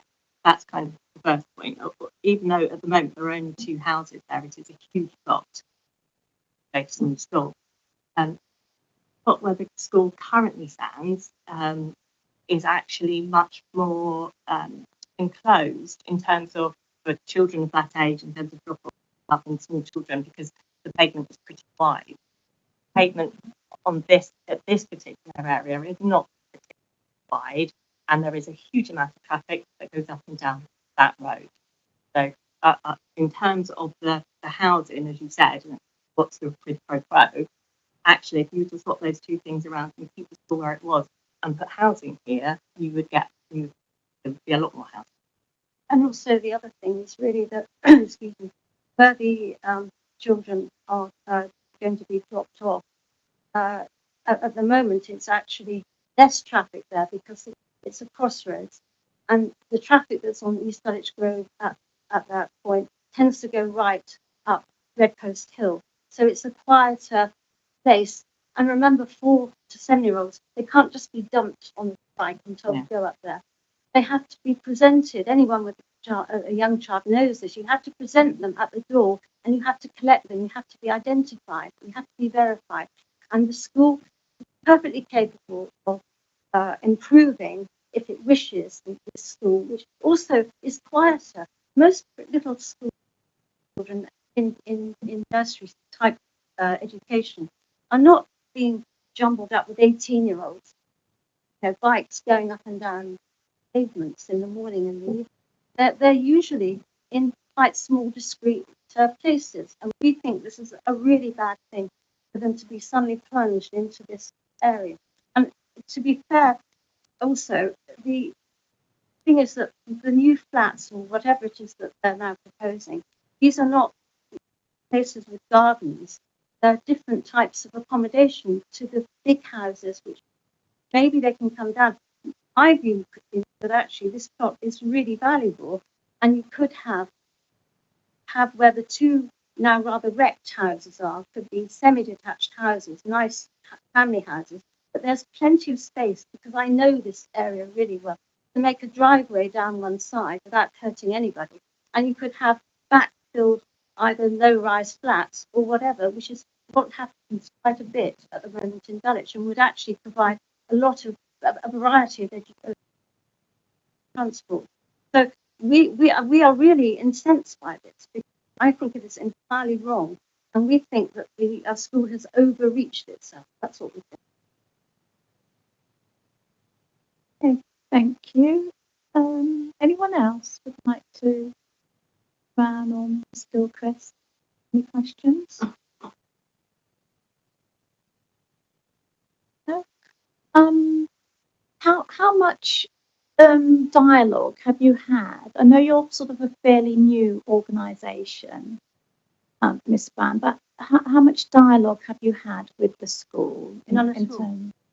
The headmistress was expected at, there's another group of residents on Great Spillman's, which is, and I've been cooperating very successfully, and I'm sure that your experts have had very good input from them, because one of the key people, the deputy chair, is actually a school building specialist, and we were expecting that the head was going to turn up at a meeting, but I mean, headmistresses are obviously very busy and stretched, but this did not happen. So we've had very little contact. In fact, I had to hear about this scheme from a mother who told me what was going on. So I'm afraid it's a great school, has great reputation, and in fact, I have had communication with the school. I have been into the school. I have spoken to the headmistress and the planning team as an individual, not as part of the Residents Association. And they are very open to dialogue. But the problem is, I think, as you know, with the CPZ scheme, and you've had 35 people object to this scheme, but we don't feel that we're listened to. So it's all very, very amicable and all very polite, but then absolutely nothing happens. Okay, thank you. There are no further questions from committee members, so I thank you for your presentation this evening. Thank you very much. And if you don't mind.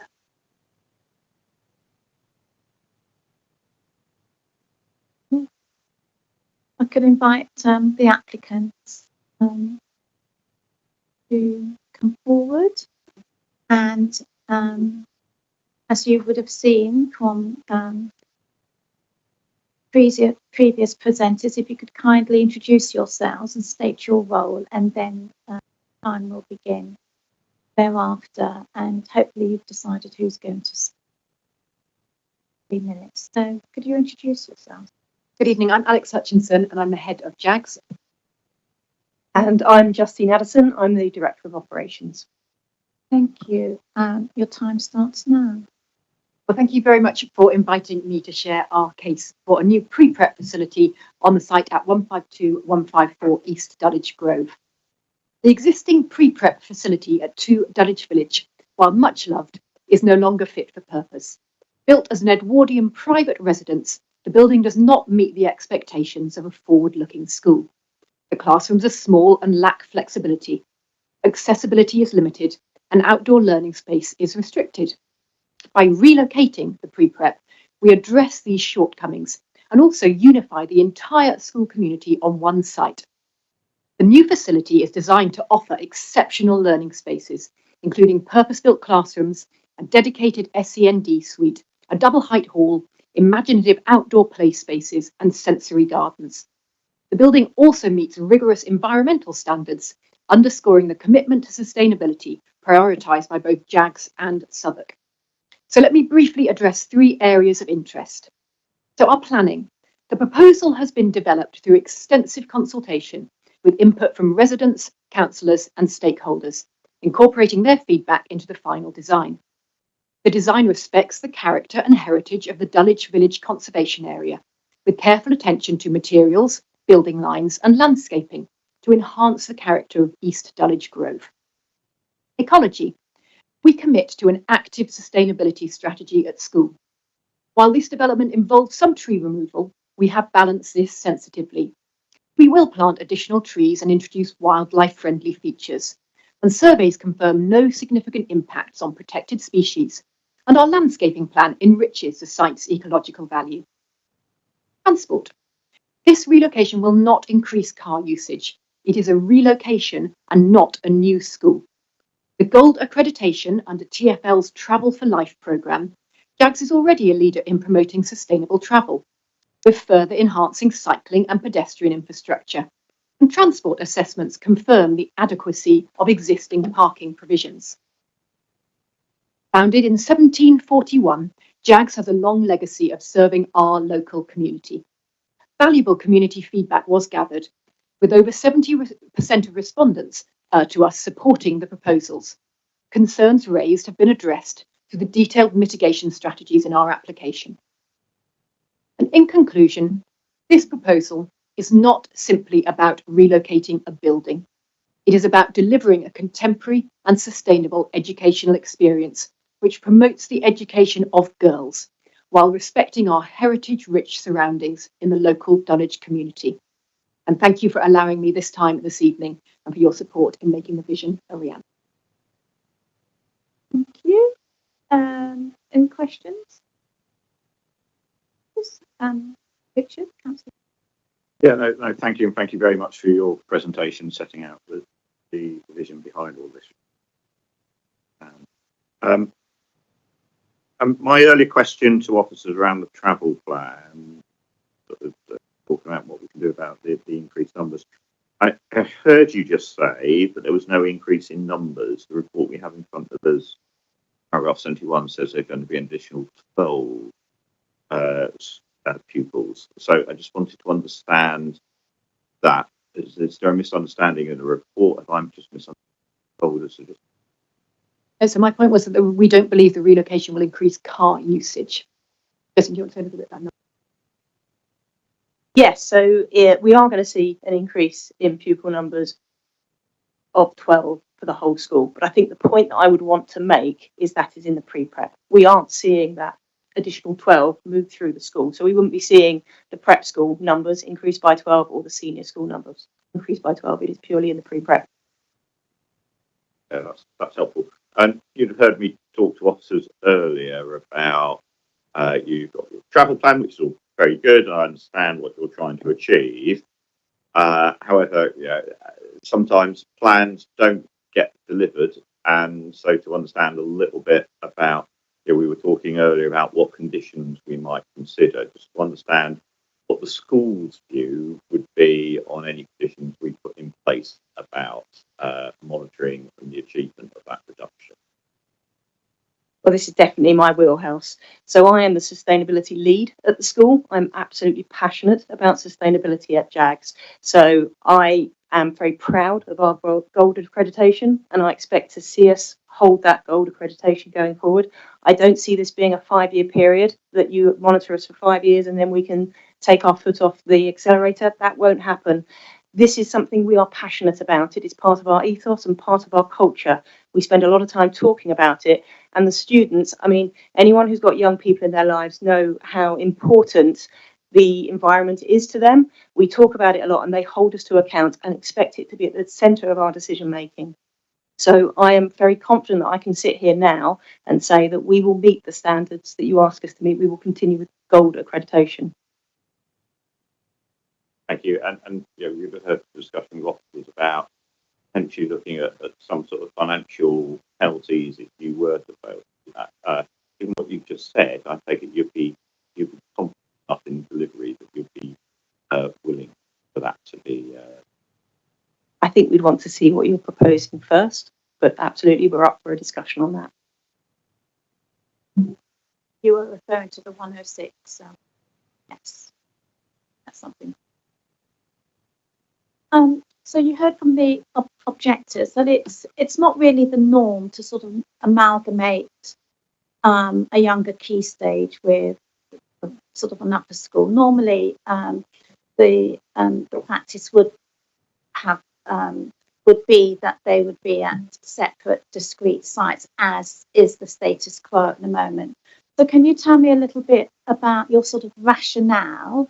I know you sort of said it would be great to have a sort of complete school community on sort of in one location, but why did you think you could not develop the present site to make it fit for purpose? Because you said it was no longer, because of the age of the building. So could you just say a little bit more about that? So obviously when we see the next application, you'll see a little bit more about the building down there. So one of the biggest challenges is it is a beautiful building, but the classroom or the rooms are very small compared to what the majority of primary schools now have. And that isn't something we can increase. So that is one of the biggest restrictions we have. Accessibility is also a massive problem. It is a beautiful house, but the staircases aren't great. We have no SEND facilities down there and no ability to put SEND facilities down there. And that is something that we're crying out for.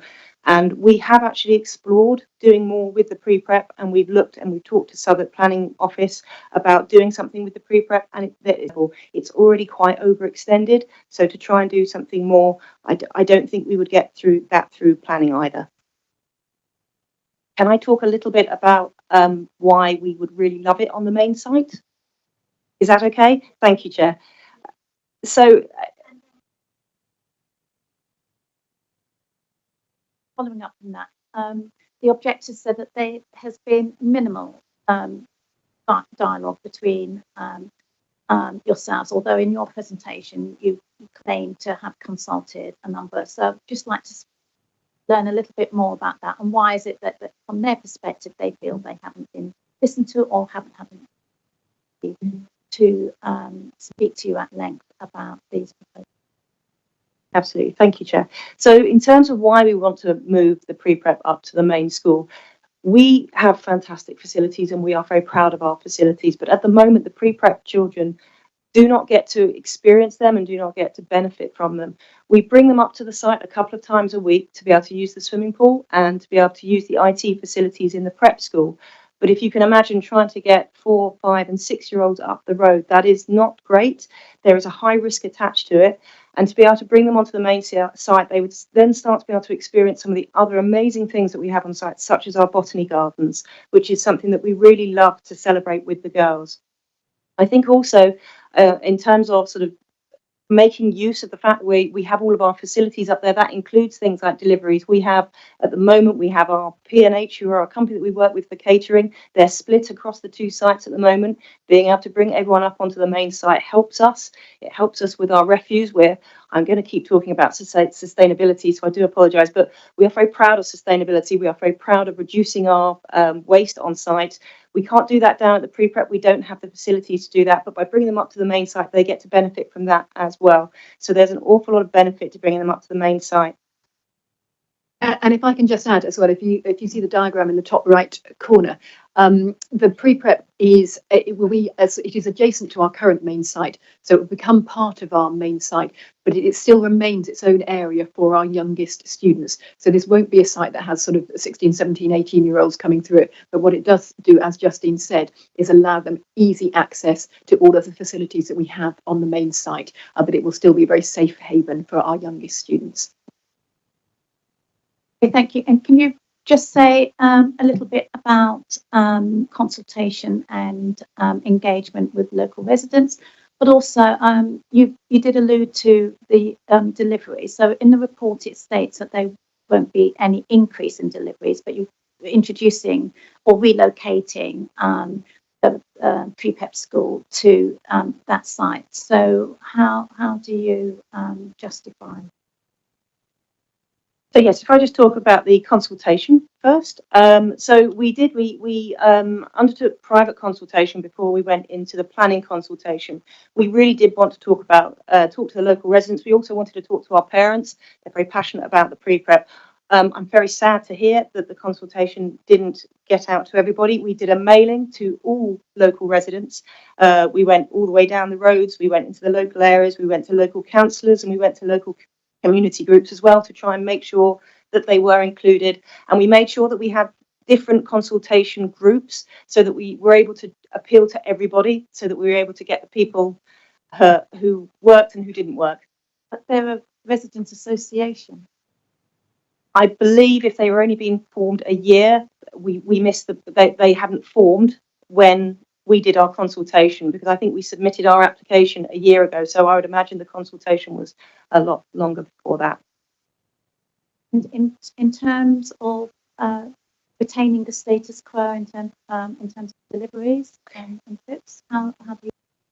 So our refuse collections, we wouldn't be looking at bringing in refuse. We'd gather our refuse by the side of the pre-prep, but then we would take it across. We have compactors on site for general and recycling. That is our strategy. So we wouldn't be looking at bringing in any additional refuse collections. And as I said, our catering company are already located on the main site, and we actually have a delivery site for deliveries to come in that way. So we wouldn't be seeing additional deliveries coming onto the site. We would, if anything, have less delivery trucks coming to the site because they wouldn't be having to go to a separate site. You would have more, presumably more stock to deliver, so they would deliver the increase in stock in a single. Yes. So our catering is centralised. So even though at the moment they're on separate sites, our head chef works with our catering manager down at the pre-prep. But at the moment, the deliveries go to the separate sites. So with them all on one site, they could come to one location and then be shared on site within our site. So it would increase our internal distribution of stock. Okay. Jane, go ahead. Thank you for the presentation as well.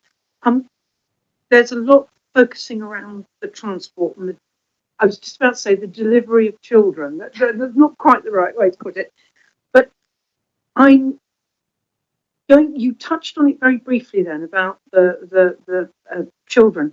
Are there a number of children that need to come in a car because of various conditions they might have?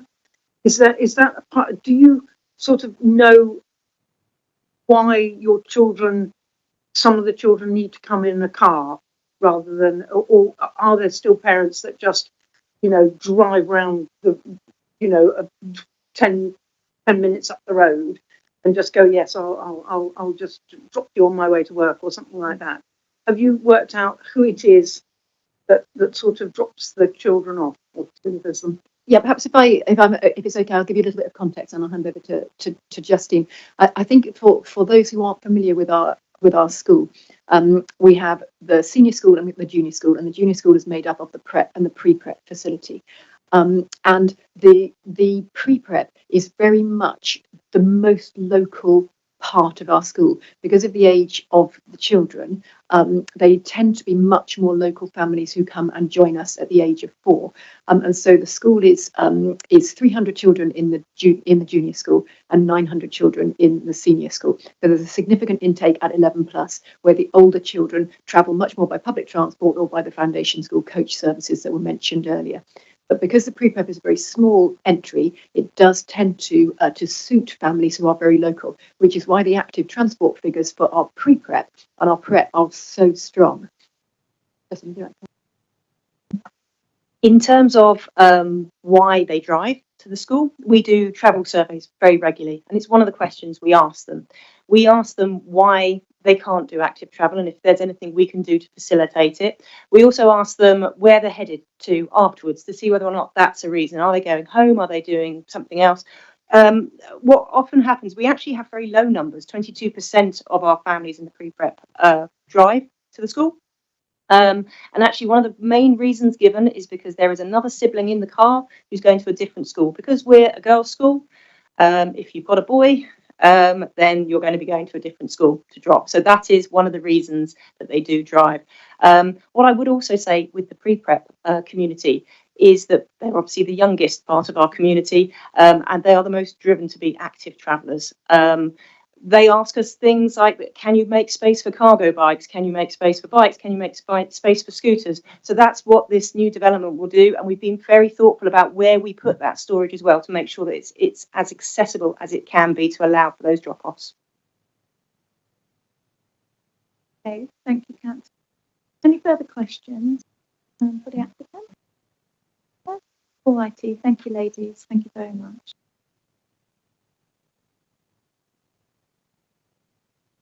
Are there any supporters for this application that live within 100 metres of the development? And there is a ward councillor. Councillor Leaman, if you'd like to come forward. Introduce yourself and then you'll have 3 minutes. Thank you, Councillor Soanes. My name is Richard Leeming. I'm one of the councillors for Dulwich Village Ward. That's now. Thank you. Thank you, committee. Thank you, Councillor Soanes. I am also speaking for Councillor Newens, who can't be here with us tonight, but we have talked and agreed on what we wanted to say. So a few years ago, the former head teacher of JAGS kindly invited us both to lunch, and during this meal, she described the school as an engine for social mobility. I think if you ask many people living near the school to form a sentence inspired by the words JAGS, engine and mobility, they come up with something related to the large number of pupils being driven to the school, sometimes accompanied by some very poor driving behaviour by the adults driving those cars. That's reflected in paragraph 70, which says JAGS is well below expectations for active travel among both staff and pupils. That paragraph seems to be contradicted by the following one, 71. Now, as someone who works with data gathering for evaluation professionally, I'm afraid to say I attach very little value to the Gold Stars award. I can talk about that more later if you'd like. As a local councillor, I recognise the school does have a history of reducing private modal share, but if I was writing a school report, I would say it could do better. This is a key component of the disquiet being expressed by local residents tonight. I have significant reservations about the data about travel to school the school is using to support this application. It's derived from the entire school cohort, which includes much older children. In fact, we just heard about this, 22% of children in the pre-prep being driven to school. That is itself much higher than the London average of 10%.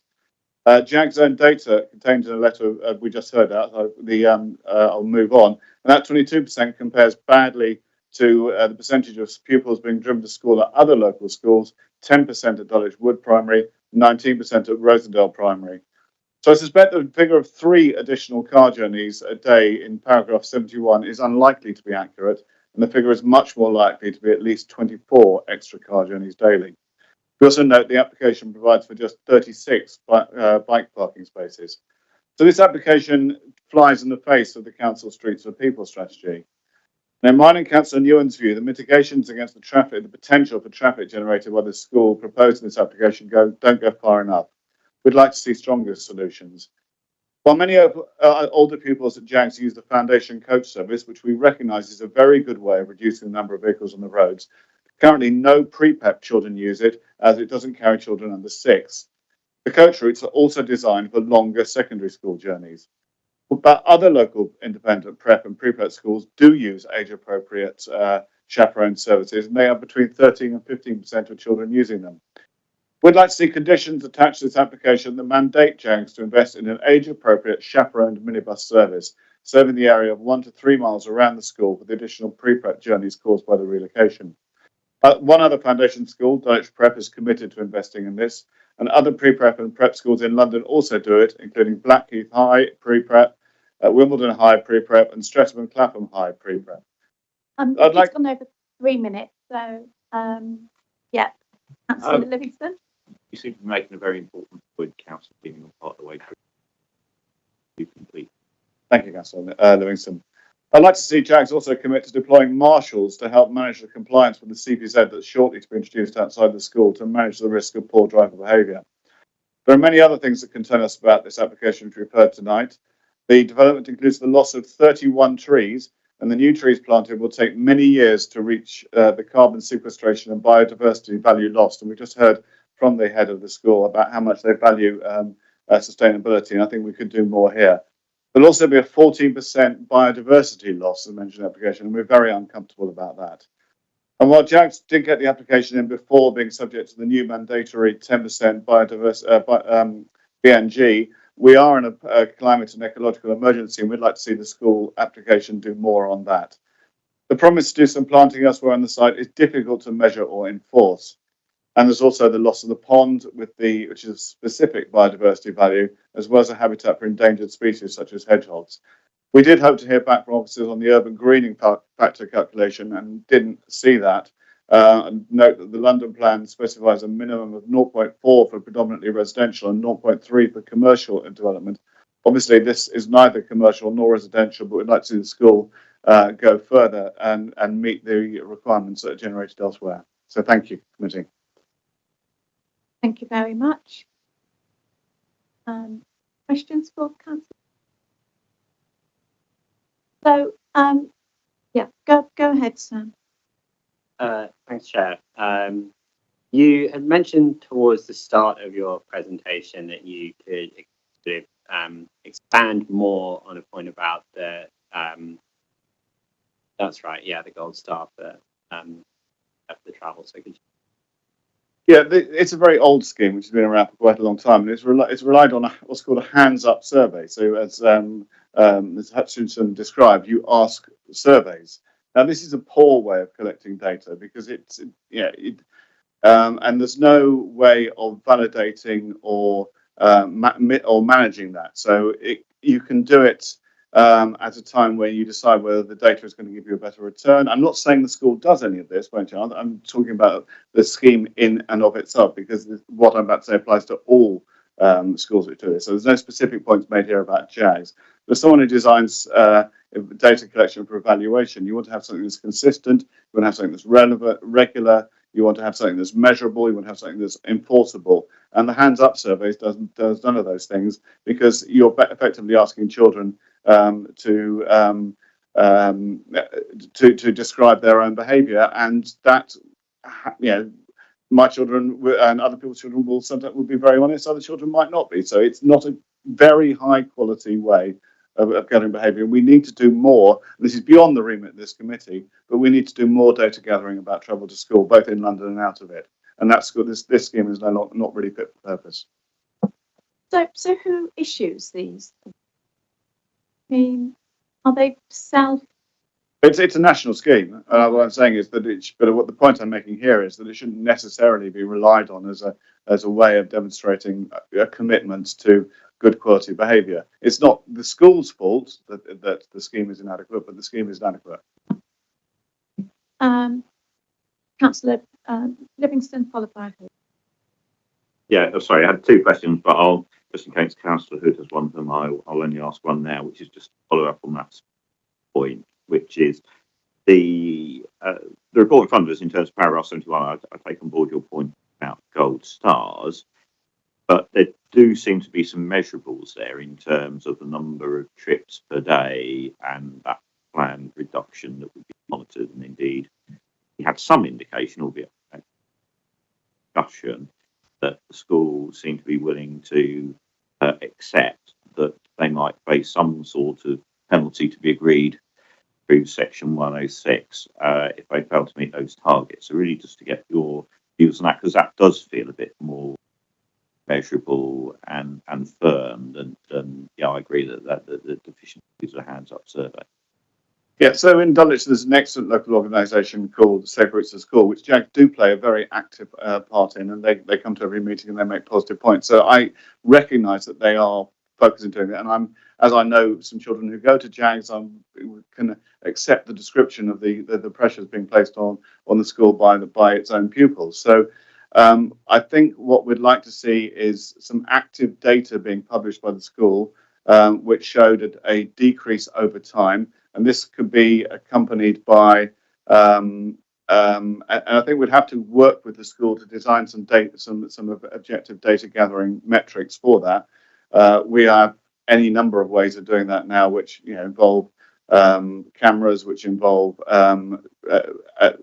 surveys being gathered by professionals. I think off the top of my head here right now, I don't think I can design an evaluation survey for the school. But if the school is willing to commit to that, I think that's very welcome. And I think we should probably get our highways department and our active travel department to work with the school to devise something that is robust and can be relied upon. It might then be extremely advantageous for the school to develop something like this because it will show real leadership of the sort we've been hearing about tonight. Thank you. Heather? Thank you, Chair. Councillor Leeming, thank you for your testimony this evening. From what I've heard from you, I would suggest that as the application currently stands, you would want us to reject it. Is that fair to say? No, I'd want to condition it very strongly. Okay. I'm not arguing against its rejection. That leads me to my next question then, which is going to be, what are the specific conditions you'd like us to consider that would mean the application?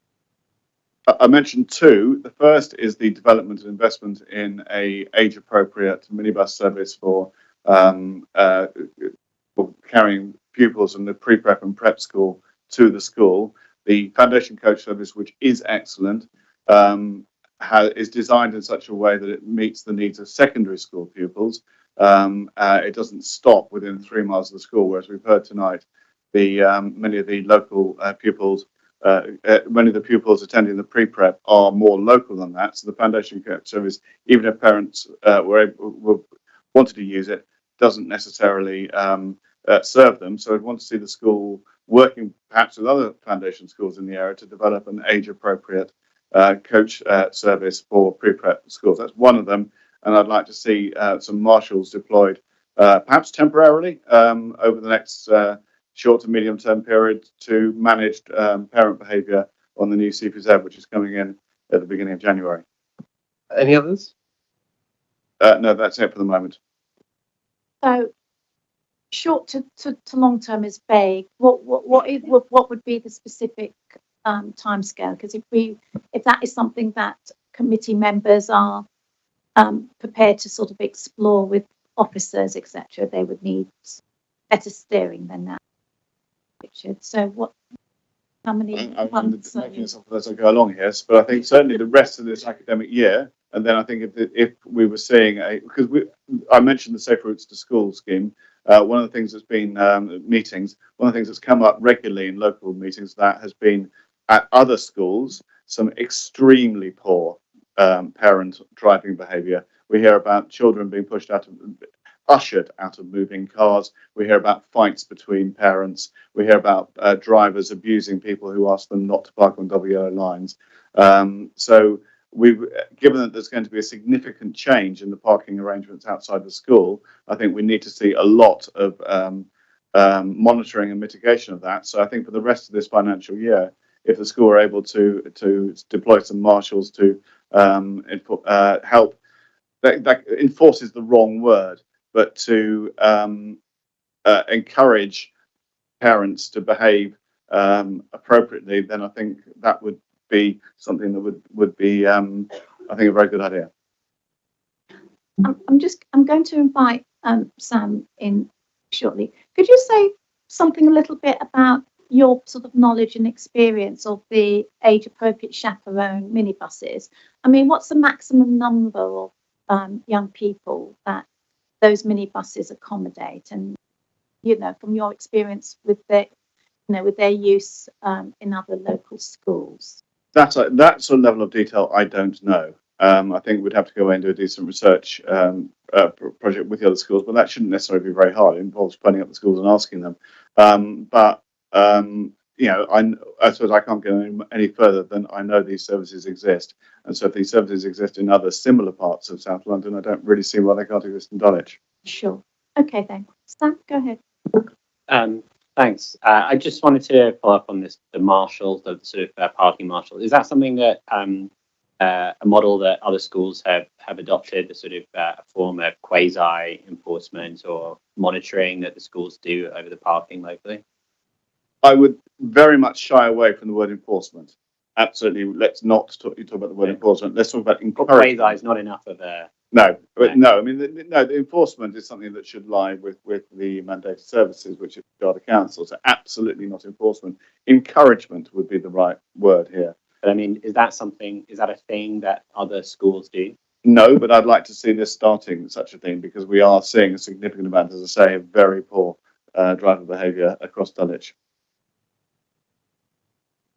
And the last point is we're seeing a significant change here, and what we always see is when there is a significant change, that leads to you know, a period where people have to get used to that change. Thank you. Any further questions? No? All righty. Thank you. Thank you, Bridget. See you. Just make one quick point. Councillor Leeming mentioned the urban greening factor. Zaid mentioned it in the presentation. The policy asks for 0.3 or 0.4. This would be 0.47. So it would be a bit higher. Okie dokie. So, Michael, could you just say something a little bit? So we've had issues around the travel plan. We've had issues around parking, and there's been a couple of suggestions from Councillor Leeming in terms of trying to sort of mitigate.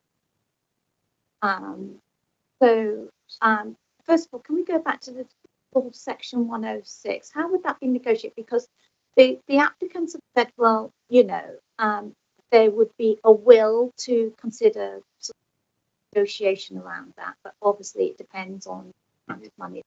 So how does the, you know, how do we go forward? That's something that I dare say, and all the members can comment. That is something that we would wish to sort of do, but. So the Section 106 agreement, as currently proposed and agreed, it requires monitoring of the travel plans for 5 years. So what could be proposed would be a financial contribution towards using active travel if those targets aren't met effectively. And then that, so essentially if there was any shortfall, there'd be a financial active travel. Precise terms of that obviously would have to be negotiated. If they weren't able to be negotiated and agreed, then the application would be Section 106 times. I don't think, obviously, we can put any sort of. So but with that indication from the committee about food. And so if agreement couldn't be reached, either it would be used or potentially referred back to committee if the agreement along the lines of the principle. Okay, very good. That's helpful. Sam, Councillor Sam, possible? Thanks. There were two we had those two quite concrete suggestions from Councillor Leeming as additions that I'm sure the committee wants to consider. So I thought perhaps you can invite the applicants up. Yes, we can. Although I think to comment first on the coach service. So the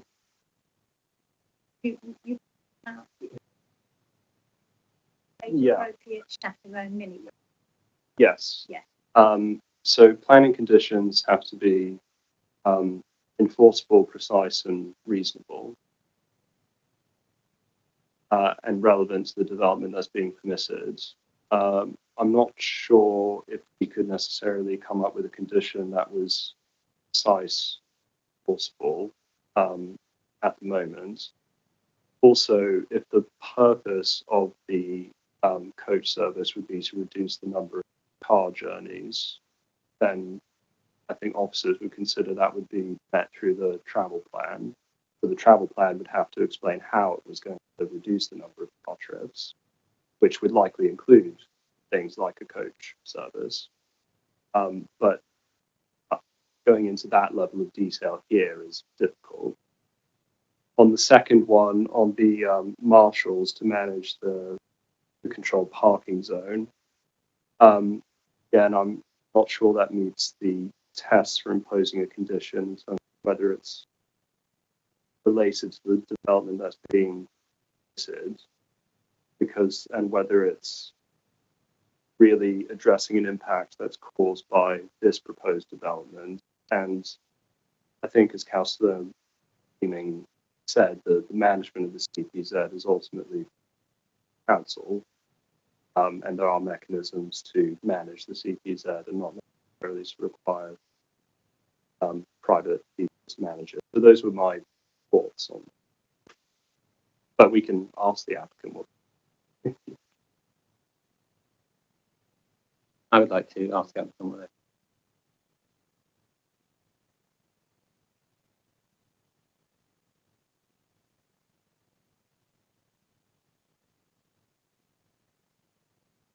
Sorry, it was just an observation about the marshalling. I'm 100% against the school providing any marshalling when they're saying that it's the behaviour of drivers, including violence, from what Councillor Leeming was saying. I don't think the school could put any of their staff in that position. We have this police force, we have traffic wardens, we have everybody, but I wouldn't want the staff to be exposed to this sort of. Asking people to move along is very different from dealing with people apparently pushing their children out of moving cars, or having fights with people about being on a double yellow line. That troubles me a lot to even suggest that, I'm afraid. Thank you. Right. Thank you. Now, can we invite the applicants to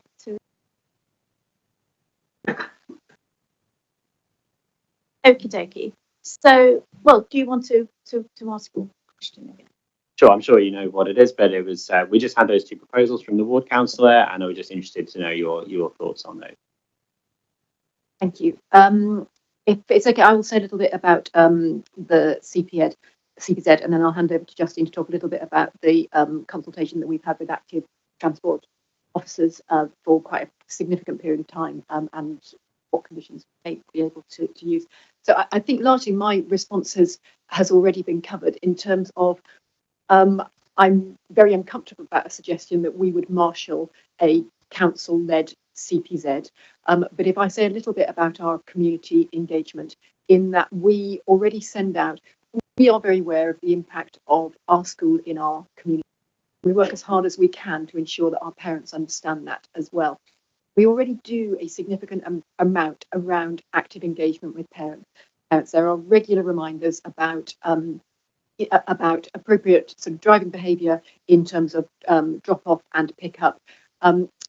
So those happen regularly already. We have supported the road next door to our junior school, Greendale. We've supported that becoming a school street. We felt that was really important for our school community. That became a school street to ensure that the community usage of that was appropriate as well. And we have in the past with appropriate sort of mitigation in place, being out and about, Justine and I with our high vis on, having polite conversations with parents about driving behaviour. But we have to do that, as you said, in a manner that is safe for us and appropriate for us as a school. But I would really just emphasise the amount of engagement we already have around appropriate use of the roads around the area. And I would also just comment that Councillor Leaning said, there's terrible driving across Dulwich. We're not responsible for all of Dulwich. We are responsible for our community, and the pickups and drop-offs for our school. So I would just sort of emphasise that point as well. Yeah, so if I just come in and talk about sort of when we're trying to identify ways of encouraging active travel, we often talk to our parents, and certainly when we put surveys out, we do propose opportunities such as walking buses. And we have actually explored in the past whether or not there are opportunities of drop-offs away from the site in quieter areas and then minibuses shuttling to the site. The first challenge we've had is actually trying to find a location where we can start the shuttle service from. The second one is the age of the children, and I'm interested to hear that there are other schools doing that for such young children. I would be absolutely happy to talk to some of the local foundation schools to see whether or not they're doing that and whether or not we can do something with them. I think that's a fantastic idea, but it does require us, and I think this goes back to whether or not we can actually enforce it. It does require our parents being happy to put their 4, 5 or 6 year old on a minibus, and I'm going to be honest that they're not. That they get quite anxious when we're doing school trips that they're going to go on a minibus because they are very little. At that age, they're normally in a car seat. So it is quite tricky for us to do those types of things. But other things like walking buses and things like that, absolutely, we explore those all the time. Although I would argue that, special educational needs children get transported to their special schools and they're chaperoned and they're in car seats or otherwise. So there is a it currently is practice. I think you're absolutely right, and I think it's something as young as that. So. And it's definitely something I need to go and talk to my colleagues at the other foundation schools. If they're doing that, that sounds really exciting, and I can go and talk to them about that. But again, it is that willingness of the parents. So yes, there are opportunities there, but parents like to drop off at that age. Well, if it's part of your school policy and it's part of the admissions policy, then they adhere to it and accept it or go elsewhere, don't they? So there needs to be. Yes, and I would say that's definitely part of our travel plan when we're putting that together, looking at those opportunities. You've already sort of alluded, but obviously I think you'll know where we're going with the Section 106 to be able to sort of monitor and impose some sort of financial contribution if you're not able to meet those targets.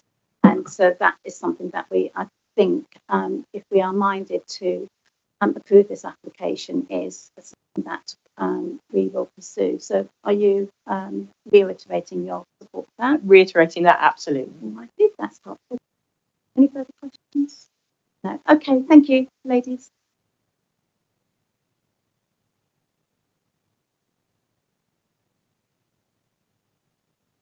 All righty, colleagues. So just conscious of the time. So are there any sort of closing comments that?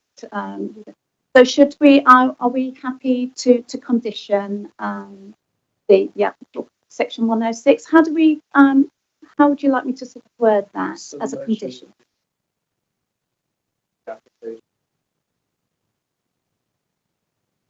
So the motion would be to approve the application with the conditions set out in the report and the addendum report, subject to Section 106 agreement, with the addition that if the travel plan targets are not met, the financial contribution in lieu to promote active travel will be provided instead.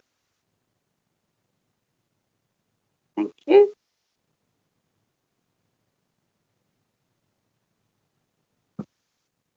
All righty. Okay, colleagues, happy with that? Any other comments? No. All righty. That's clear. So that's really helpful, Michael. Thank you. So, colleagues, I would like to propose that we'd like to move that we adopt the officer's recommendation as set out in the report and in the addendum, and to approve the application with a condition subject to 106 agreement, with the addition that if a travel plan does not meet the targets that are financial for active travel, that a financial contribution will be incurred. Okay. All right. Do I have a seconder for that? Councillor Hood. All those in favour? That's carried. That's unanimous. Thank you very much, colleagues. Would you like us to go on another 5-minute comfort? Yes, sir. Comfort. All righty.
Okay, colleagues. Next item on the agenda is 6.22 Dulwich Village, Southwark, London SE 217AL. And that's between pages 68 to 99 on the agenda pack and the addendum. Dave, would you like to present? Thank you. Thanks, Chair. This application is located at 2 Dulwich Village and is for the conversion of a pre-prep school to 4 residential apartments and ancillary educational use. The application site is located approximately half a kilometre from 152-154 East Dulwich Grove. Current pre-prep school is positioned away from the main campus, and this development seeks to provide residential accommodation lost on the previous application. This is just another slide showing the size of the campus, and the yellow box highlights the relationship from the application site to the main campus.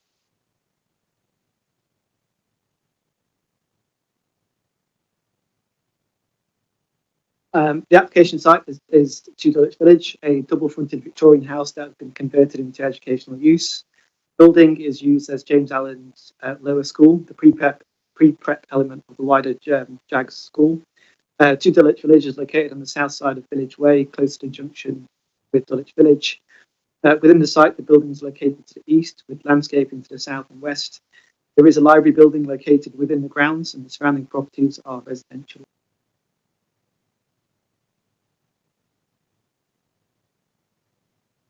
The proposal seeks to repurpose the main building into 4 residential dwellings across 3 floors. Vehicle access would remain as existing, and the communal amenity space and communal amenity space would be provided. This slide just shows photo montage of the existing site and buildings.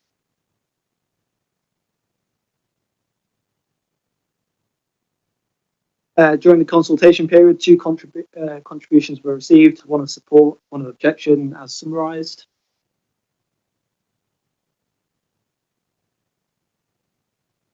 In terms of the principal development, the proposal would mitigate the loss of residential floor space within the previous application.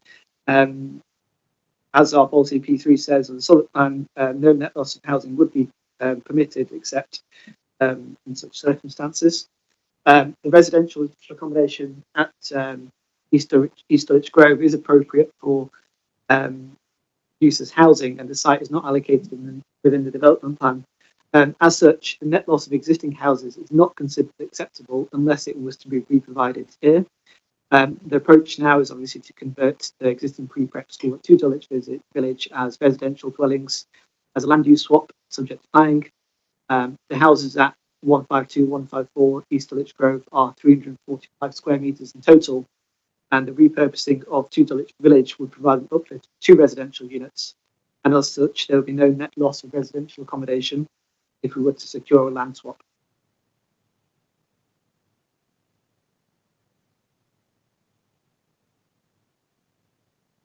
In terms of viability, as the benchmark land value exceeds the residual land value, the proposed development could not viably support provision of affordable housing on site or as a payment in lieu. This position has been agreed and accepted by the planning authority, and therefore it is accepted that no affordable housing payment is needed. In order to capture any valuation variations, a sensitivity analysis was conducted using the variables of sales values and construction costs. It demonstrated that the scheme could provide a payment in lieu if economic conditions were to change in the future. Therefore, it is considered appropriate to capture the valuation variations through a late-stage review mechanism within the Section 106 legal agreement. The review mechanism will be Formula 3 as outlined in the Affordable Housing and Viability SPG and Development Viability LPG, May 2030, May 2023. This process has been carried out in accordance with the PPG on viability and planning and decision making by going through and challenging the inputs of each assumption.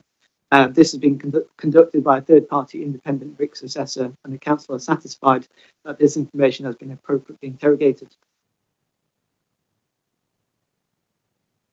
The building is locally listed, and this is described in the Heritage SPD as a building, structure or feature which is not listed at national level, but is important in the local context owing to its special architectural or historic interest.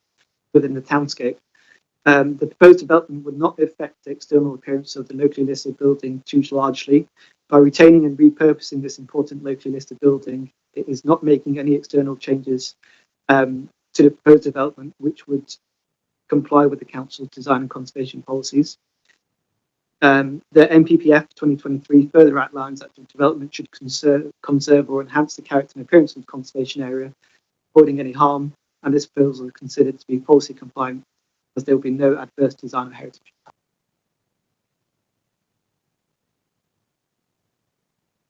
On balance, whilst the scheme may not provide private amenity for residential accommodation, the proposed residential units would meet acceptable space standards. Generous room size and other aspects of quality of accommodation outweigh the private amenity shortfall. The spatial configuration provides high quality flats within a locally listed building, allowing repurpose of the building with limited heritage intervention. The presence of ancillary F1 educational office space on site is compatible with residential use on site, and overall the quality of residential accommodation would be of good quality and be acceptable. The applicant has proposed 8 long stay and 4 short stay cycle parking spaces for residential occupiers. These are located within the grounds of the application site. The long stay parking is secure and weatherproof, providing a policy compliant quantum. The refuse storage will be located within 10-metre drag distance from the public highway for collections, as outlined in paragraph 7 of the addendum. The applicants have confirmed that the electronic gates and fob operation is managed and controlled through JAGS, and therefore future residential occupiers will not have the ability to open this gate as per the existing arrangement. The applicants have agreed to a compliance condition restricting parking to future residential occupiers as outlined in paragraph 5 and 6.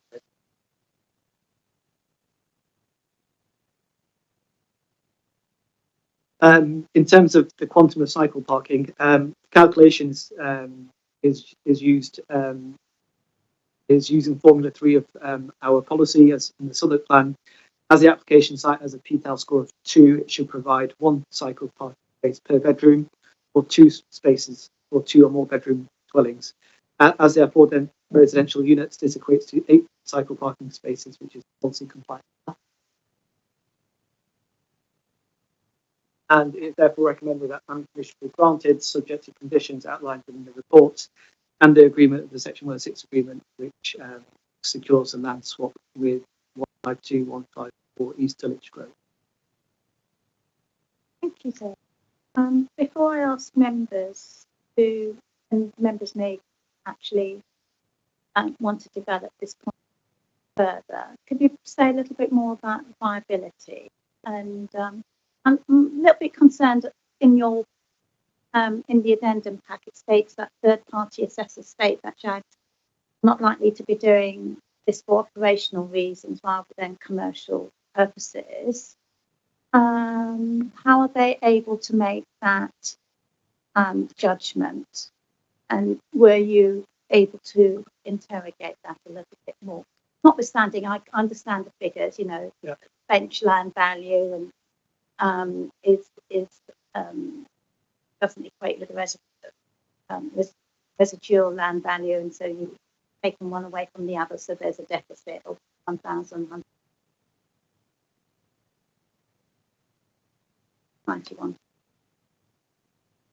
pounds. Oh, 1 million, sorry. Yeah. So, but yeah, I'd just like us to talk us through, because obviously we're not receiving any affordable, we're not getting any payment in lieu. You've mentioned about the review mechanism process, so just expand upon how the viability process works is the applicants provide a viability report outlining items which are listed on the left-hand side of the table. And those items are set out in PPG as regular items which in planning we can compare cost of the development and the value of the development. So in essence, the benchmark land value, which is DLV, is the minimum price the landowner would accept for their land, taking into account the existing use of value and the premium to incentivise the sale. Taking that away from the residual land value leaves us with a deficit, and that takes into account the items which are listed on the left-hand side of the table, such as professional fees, the developer's return, cost of finance, program of construction, items like that. So the third-party assessor then challenges each of those inputs individually, assessing whether they accurately reflect what the applicant said. And in this instance, our third-party assessor has concluded that they're in agreement that the site couldn't viably solution. Can I just ask you, who commissioned the third-party assessor, the applicant or the council? The third party assessor is commissioned by council.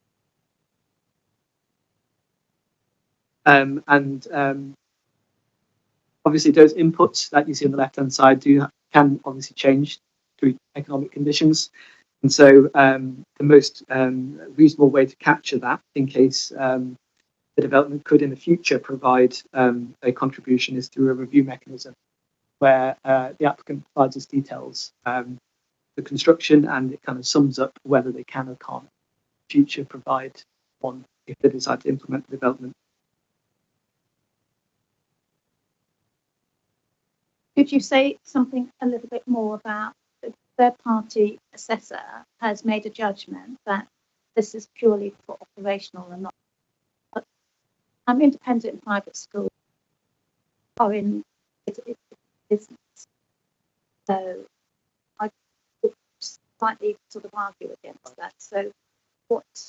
I think that assessment is based purely on this development and what this is showing, the fact that the benchmark land value is higher than the residual land value, is that they won't necessarily be making profit from this development, which is why the assessment is that it might be operational reasons rather than commercial. The commercial benefit will be from relocating the school, but not directly from providing. It just summarising at that point, in essence, what the third-party assessor is just looking at this application and not assessing JAGS as an organisation. It's just. Thank you. Any questions for the officers? Thanks, Chair. Could you explain a bit about the connection between this application and the previous one, in that there's references to the need for the loss of the school to be reprovisioned and for the loss of the residential to be reprovisioned, which sort of suggests like they're contingent on one another. So can you maybe explain a little bit more how that works were we to approve one and not the other? I'll answer the first part of that question to Michael. As a standalone application, so if just one of these applications as separately, they wouldn't be acceptable, neither the one that was just approved or this one, because on the East Dulwich Grove application, we wouldn't accept the loss of residential to good quality houses, and in this instance, we wouldn't accept the loss of educational facilities because we have policies for educational facilities and residential.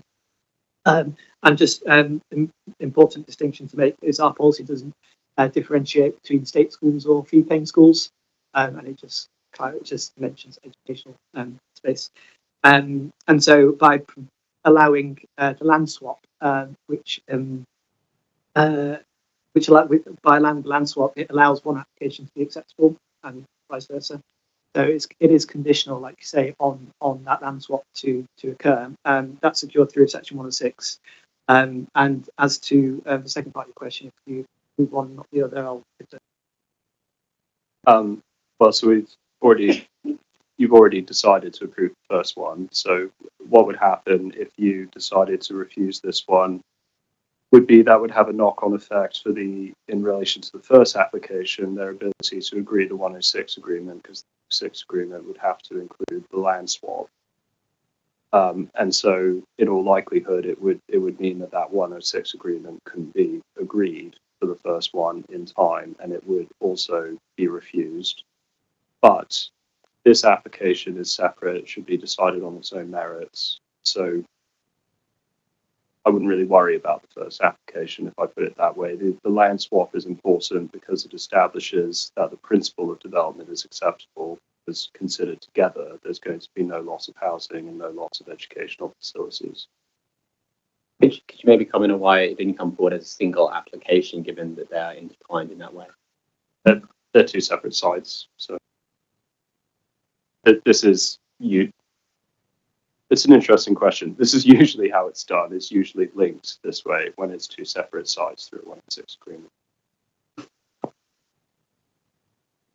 Yes, what Michael said, I believe they were. I wasn't part of pre-application discussions on this application, but I think council did advise that these come in as two separate applications, so they could be assessed as. Chair, if I may add, I think that's the right process and procedure, because we are two separate planning units and two separate schemes, obviously linked and what proposed. But they are interdependent, because our policy states that we can't have a decrease in housing and all the rest of it, but if one and vice versa. So in each one of those for it to be policy throughout, they're independent, and it does require approval of both applications. If I can just also add, it actually allows a bit more protection for the council, because if it was hypothetically one application, they could. JAG could just build one site and not necessarily the other and finish it off. This obviously secures that one has to be. Thank you, Zoe. Any further questions? Empty. Okay. Do we have any objectors? No. Can we have the applicants come forward, please?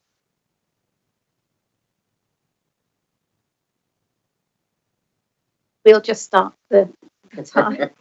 It's been a long day and evening.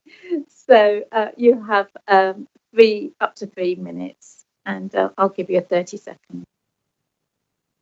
Thank you. Thank you for inviting me to share our case for the change of use and conversion of our existing pre-prep facility at 2 Dulwich Village. We believe this project embodies our commitment to supporting local housing needs and aligns with Southwark's priorities for optimising land use. Founded in 1741, JAGS has a long legacy of serving our community. And as you will know from the previous application, we propose to relocate our existing pre-prep building from 2 Dulwich Village to purpose-built facilities adjacent to our main site at 152-154 East Dulwich Grove. And in relocating the pre-prep, 2 currently unoccupied houses will be demolished. And in line with Southwark's priorities, we plan to replace the lost residential space into the building at 2 Dulwich Village.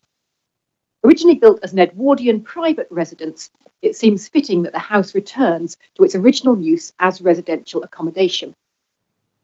The vision for 2 Dulwich Village transforms the house into 4 thoughtfully designed residential apartments, while retaining part of the building for school use, primarily for administration.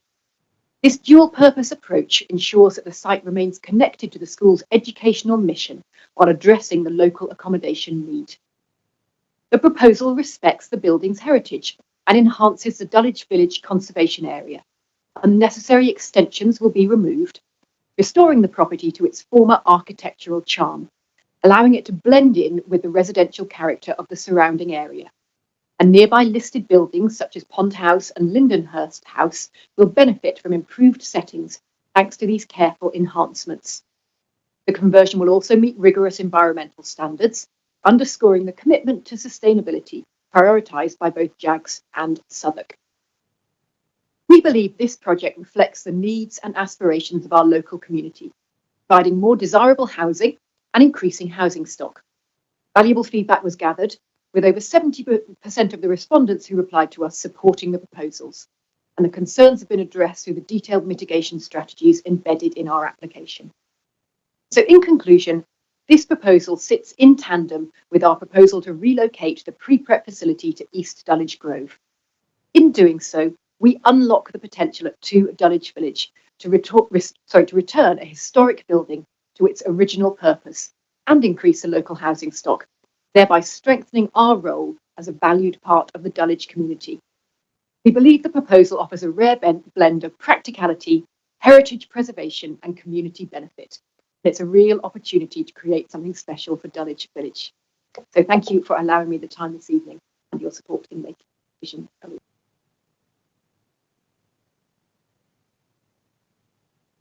So who do you actually, thank you for that, who do you actually envisage will reside in this proposal?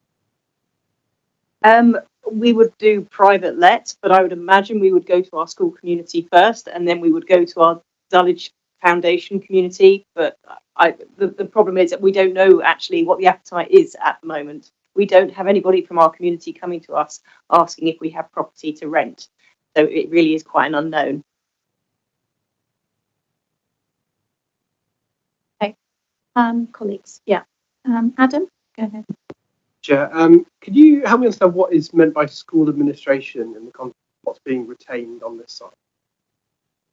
Yes, so the current school hall and the external building, which is our outdoor classroom, that would be retained as office space for. So we have a lot of administration services at the school, and at the moment it is using up prime real estate in the main school that could be used for pupil facilities. So our intention would be to move those administration services to those two spaces left at 2 Dulwich Village. Okay, understood. Thank you.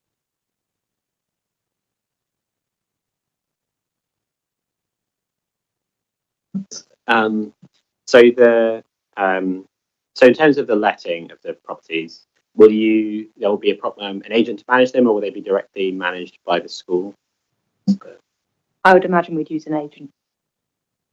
Thanks. And the income from the rents will then supplement the schools sort of going forward. So it has a commercial benefit in that you will then be a landlord kind of in future for these properties, and you'll generate revenue from that.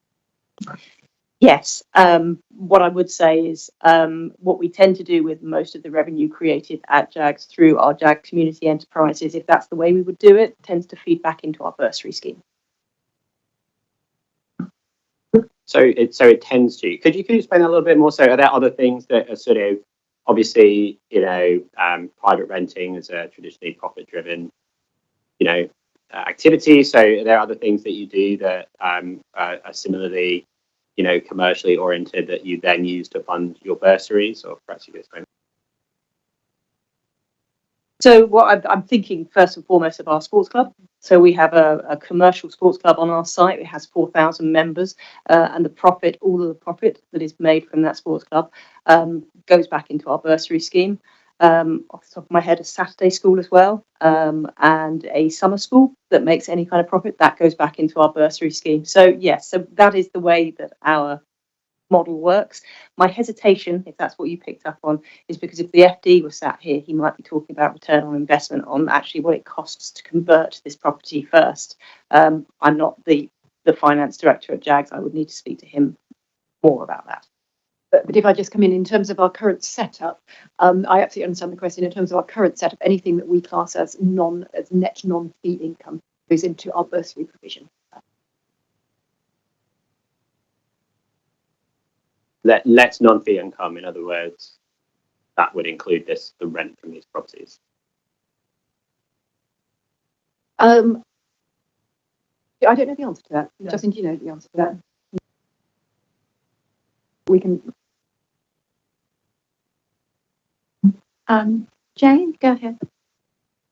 Thank you. I have to say we visited this site. It's such a beautiful building. It really is fantastic. But you have an enormous driveway.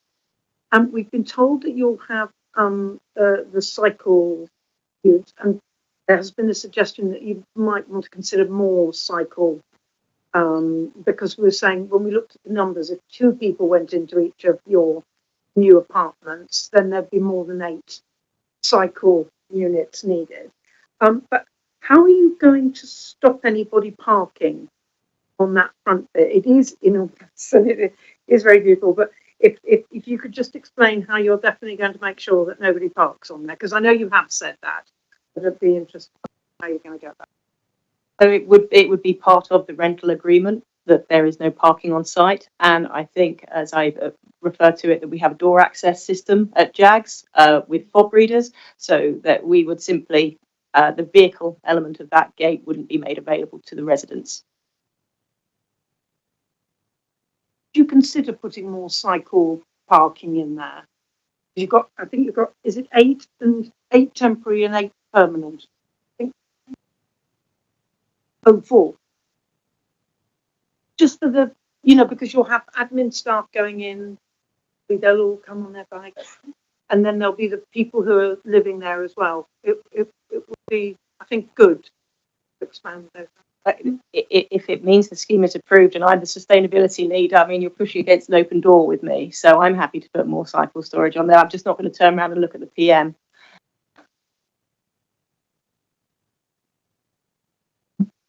Thank you, Jane. Any further questions? No? Righty. Thank you, lady.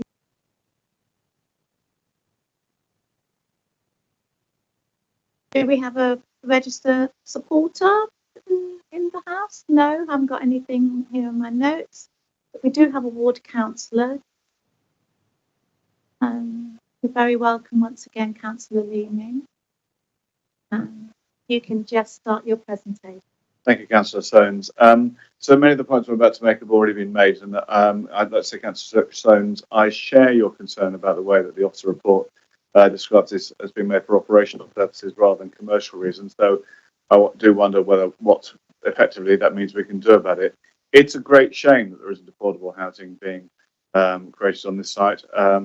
What Dulwich needs, as much as anywhere else in the region, is affordable housing. We've talked, Councillor Newens and I have talked to local businesses, to our local schools about the problems that they have about the lack of affordable housing in the immediate area, which means that when people are coming into Dulwich, they're coming in a long way and they're generating traffic, which we've all heard about.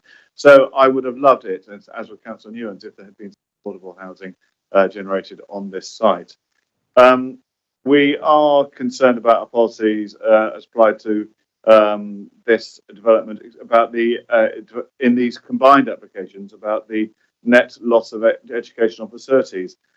This application facilitates an increase in places at JAGS, which has one of either two negative effects for our for the local community.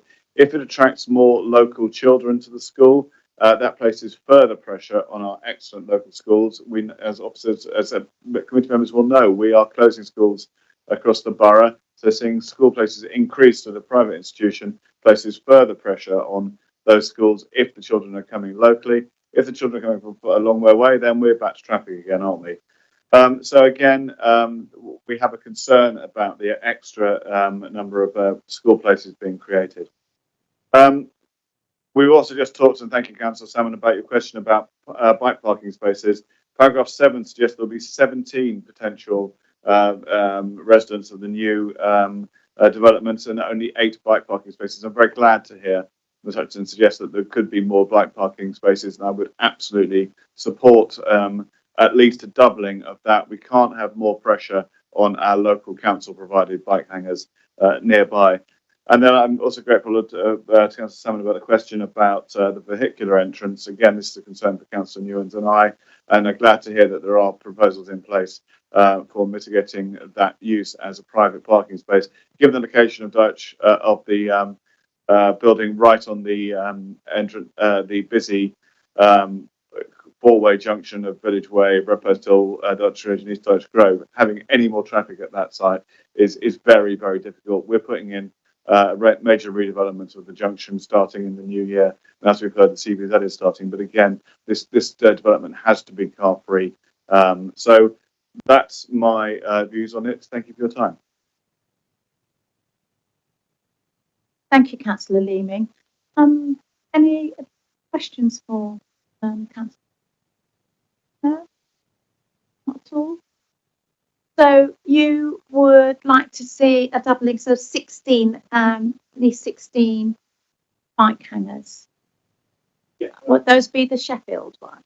No, I think the Sheffield ones, Yeah, I think it's for the applicant to determine exactly how that's done. I know there are 8 long stay and 4 short stay. I think it would be desirable to increase the number of long stay secure ones. I can, looking over your top of your head there, Councillor Soames, and see Because you said doubling, so 8 plus 8 is yeah, 16. yeah. I mean that's an aspiration.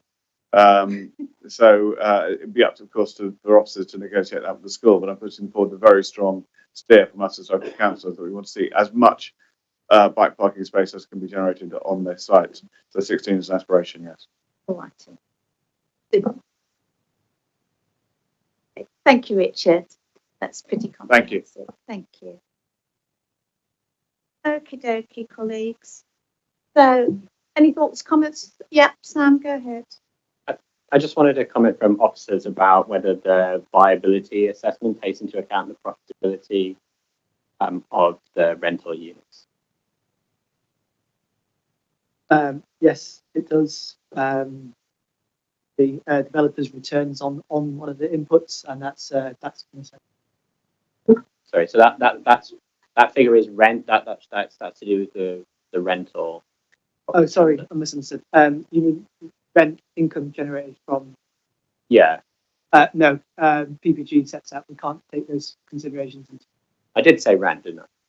I was asking about the rent. Yeah, no, we're not allowed to take that into account. Why is that? Why are we not allowed to take that into account? The PPG sets out we're not allowed to take into account income generated from rent setting planning decisions because that can change and it's hard to keep that, and it's not planning matter.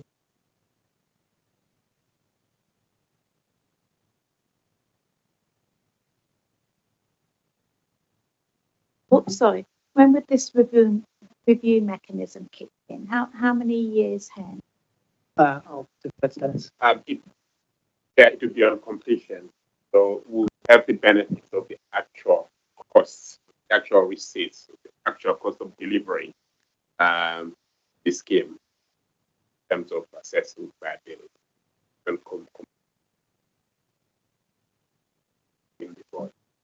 So is it a question of on completion, the applicant sent all their receipts? Yeah, that's the cost. And then we run through those assumptions, the variables, and the inputs.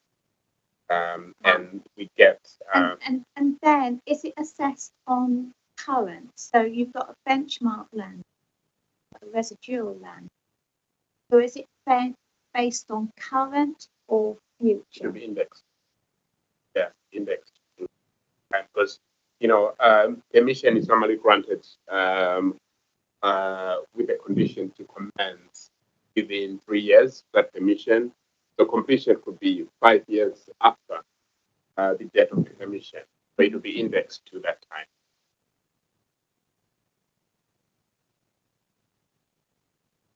Councillor Emmanuel, sorry, I keep getting to. When we did the site visit, I was the impression that they were going to transfer one unit they have for teachers into that one down the road. Didn't realize that it was going to be a commercial building. They had more space by the school, and they're going to make that one children on this lot. Am I in the wrong bit? The previous application that so they would be decanted out of this present building into a new build at East Dulwich Road, adjacent to the upper school. So we saw the upper school. We actually even went inside the upper school, didn't we? So the application which we approved in previous. Yeah, they were. And there will be the demolition of the 2 houses which currently stand on that particular. To replace the other part where they were renting the teachers. Well, we don't know because there was a suggestion that we didn't explore what the current use is, whether it's inhabited or not. but there was a suggestion from the objectors that perhaps the previous head teacher had lived in one and one has been let to remember, but we didn't explain that. But those two buildings would be demolished. Is that? You I do understand. Yeah. Question about. Hence the reason why I asked who. Hence the reason why I asked who's likely to inhabit the and it's obviously sounds like it's going to be sort of commercially. Yes. Okay, not necessarily, possibly for current staff, but not necessarily ring fence to that. Yes. Okay. Any further questions in terms of clarity? I just thought. So, comments now. Yeah, go on, Richard. Just one to go back to the petition that the council is suggesting about cycle hangers, just get what's the price on that. Now, 16 might not be the right number, but there clearly are, by quickly adding up the 4 plus 3 plus 4 plus 4, that comes to 15 in terms of the number of people we're expecting these homes to accommodate, and having one space per person doesn't feel appropriate given so that's to check whether or again, if we're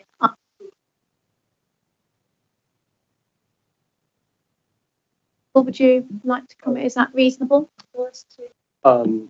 I think it would be within your power. It's more a question of say whether it's feasible on site to provide that level of parking, cycle parking. Well, there's a lot of space. Well, I think the answer is probably yes, but yeah, there would be space to accommodate the cycle parking space. I would say though, at the moment it is a policy compliant quantum, and Southwark standards are a lot higher than the London plan standards in terms of cycle parking. I guess it's gift of your powers to seek more cycle parking. Oh yes. Okay. Oh right. Oh, I think that is All right. Any further questions? Okay. So, are members in agreement that we should sort of condition for an increase? So, should we just say 16? Nice even number. 20. 50.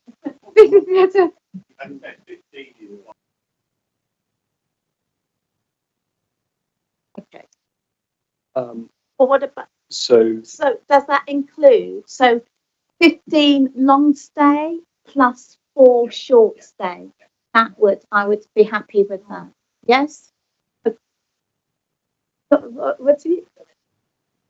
Okay, we integrate. So that would be 19 if we get that. Yeah, 15 plus 4. Yeah. Yeah. So should we say So 15 long stay and 4 short stay. Well, okay. Sorry. Come on, let's tweak this. We can word a condition which says no less than, instead of specifying a specific number. So that could no less than what? No less than 15. No less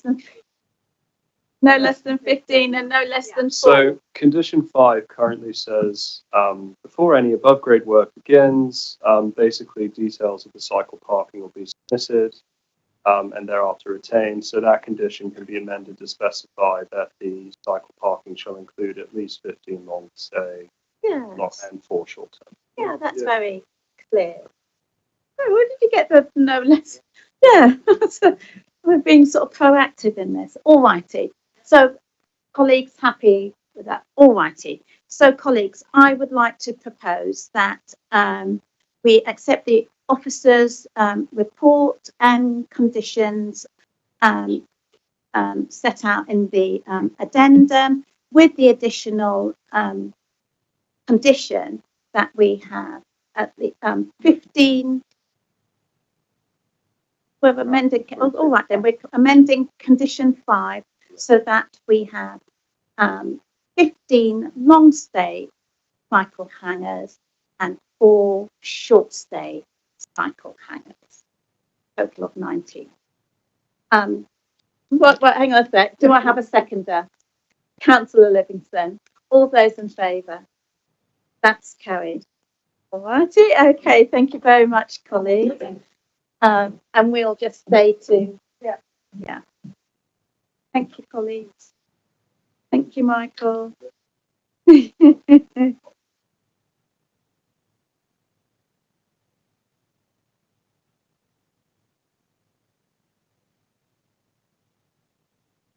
That was Dulwich. I kept on getting, you confused me in these because Dulwich Village and Dulwich, I kept on seeing London Bridge and West Bermondsey, and I kept on thinking I was in the wrong application. But he said Dulwich Village.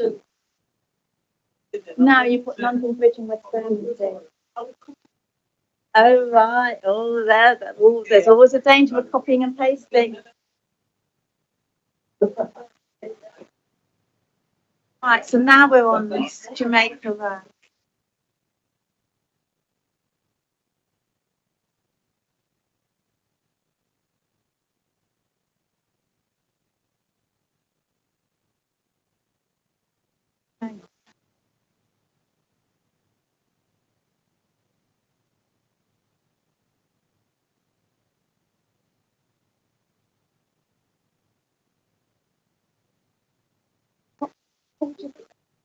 One. This is the first. No, it's not.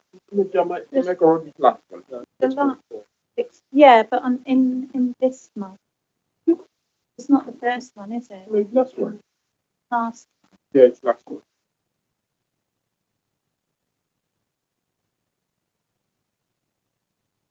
Yeah.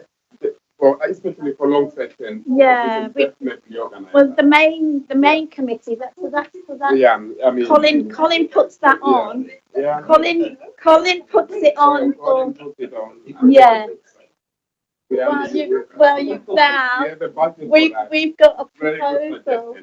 suggestion, Thank you, Sabina. Sandwiches are provided now on the main committee. Right. What time is it now? Then? Let's get going. Oh, right. Sorry, what's your Will? That's it. Yes. Hi, Will. Yes, thank you. So, colleagues, we move on to, or we progress to 6.4. This is the application 281 Jamaica Road, London, Southwark, SE 16 4RS, pages 122 to 178 on the agenda pack and the agenda report. And I invite Will to present. Thank you, Will. Thank you, Chair. So this application relates to the construction of a single-storey side extension to a nursery, demolition and rebuild of reception building, reconfiguration of parking spaces, and provision of short-stay cycle storage with scooter rack, construction of a new cycle store, and external store. The application is being referred to smaller applications committee as the new development is located on metropolitan open land.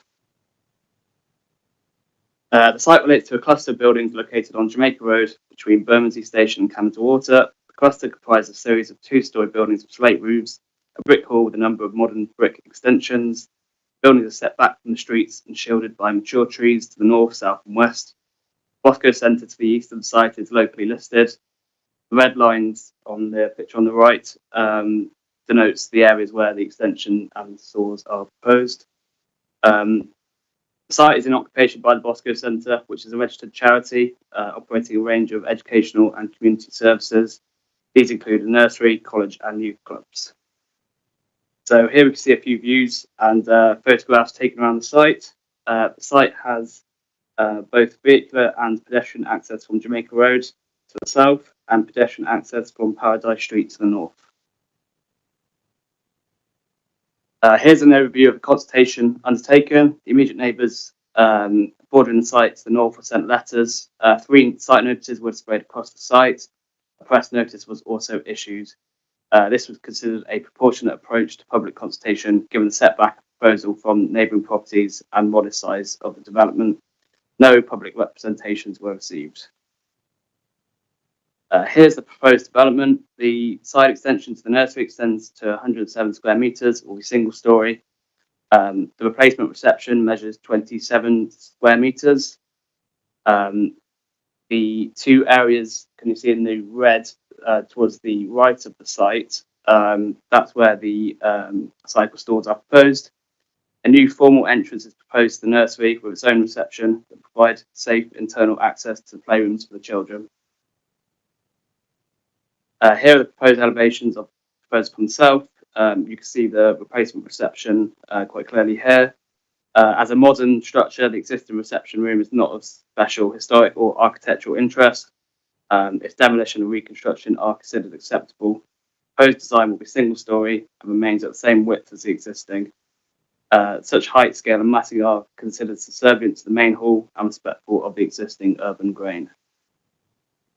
Here are the proposed elevations from the east.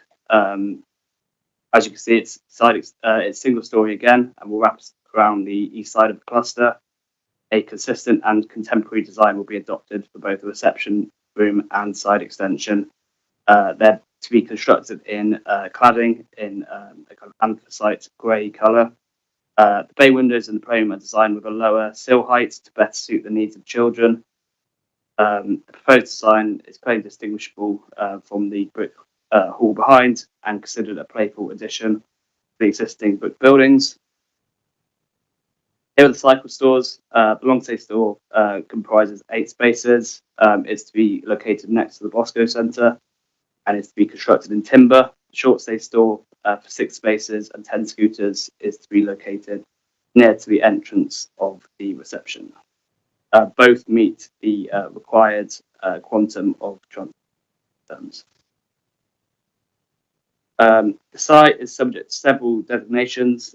Firstly, it lies within the Kingstairs Garden Conservation Area.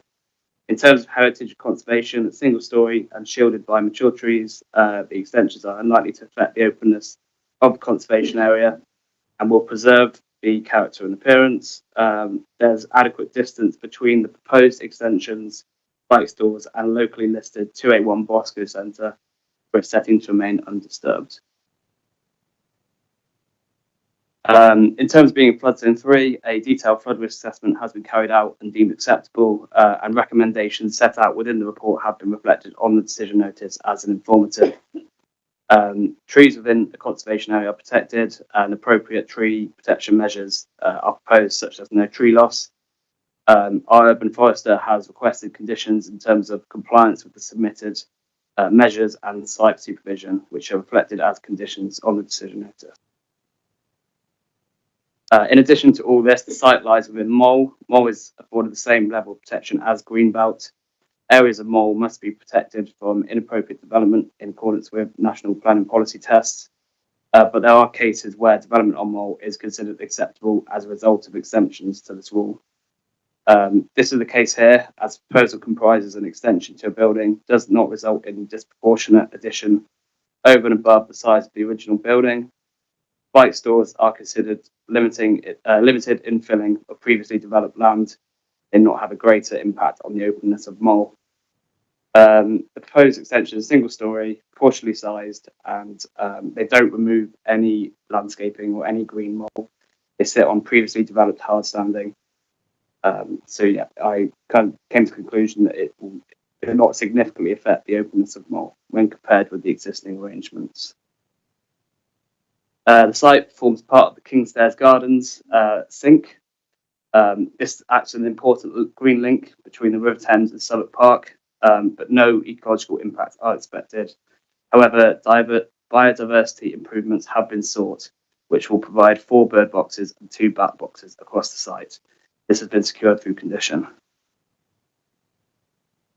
The proposal reconfigures the car parking from 11 to 7 spaces. The car park is only used for staff parking and nursery parents don't use the car park. There's no significant change in terms of trip generation. And whilst our transport policy team raised some concerns about the existing situation in terms of visibility and safety, the staff accessing and exiting the site through the gate on Jamaica Road. In response to this, the applicant has agreed to kind of shave off the boundary, the corner of the boundary wall at the access off Jamaica Road, which will improve pedestrian visibility displays. As you can kind of see on the left, this is the existing entrance. You can see the kind of boundary wall sits at 90 degrees. The proposal will kind of shave this to be a diagonal kind of 45-degree angle, which will widen the line of sight for vehicles entering and exiting the site. It's considered whether the construction of a nursery, given its sensitive location and tight access, could have amenity impacts on the surrounding area or cause disruption on the local transport network. The construction management plan has been submitted and deemed acceptable to minimise disturbance to the surrounding area whilst the work's being carried out. This plan shows the locations of site hoarding, wheel washing, banksman signage, and the tracking of construction and delivery vehicles has been reviewed and deemed acceptable. The applicant has proposed working hours which conform to the council's construction guidance. There are a number of scheme benefits secured as a result of the proposed development. The proposed scheme will allow for an increase in enrolment at the nursery from 34 to 43 children and provide better space for children and staff. Green roofs and the bird and bat boxes are seen as a biodiversity improvement, and the reconfiguration of the car park to include a blue badge bay and EV parking and additional cycle stores are seen as a positive transition towards greener, more sustainable forms of travel. Finally, improvements to the existing safety of the site have been secured through chamfering the entrance off Jamaica Road. So officers recommend granting the proposal subject to conditions. The conditions will ensure that the proposal can be undertaken without harm to the trees on the site and will secure the scheme benefits. Just to summarise, the proposal will not remove any existing landscaping nor result in the deterioration of the mole. The proposal respects the site designations, addresses the key concerns in relation to construction, transport, flooding and ecology. So thank you for listening. I'd welcome any questions you may have. Thank you. That was pretty. Colleagues, do you have questions for Bill? Chair, I just have 17 questions. Oh, you're such a tease. No further questions. Thank you. Neither do I. So, thank you, Will. Could we invite any objectors or indeed the applicant? No? Yes, we have to hear from you, I'm afraid. Huh? Well, I think.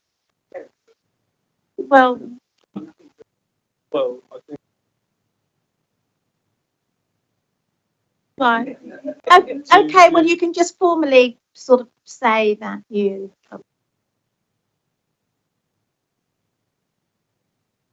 Yeah. Switch on your mic, please. Good evening. My name's Darren Coughlin. I'm the Chief Executive of the charity, Principal of the college, and actually the Ofsted nominee for the nursery. Okay, so what would you like to say about? Well, as I said, we didn't ask to do the presentation.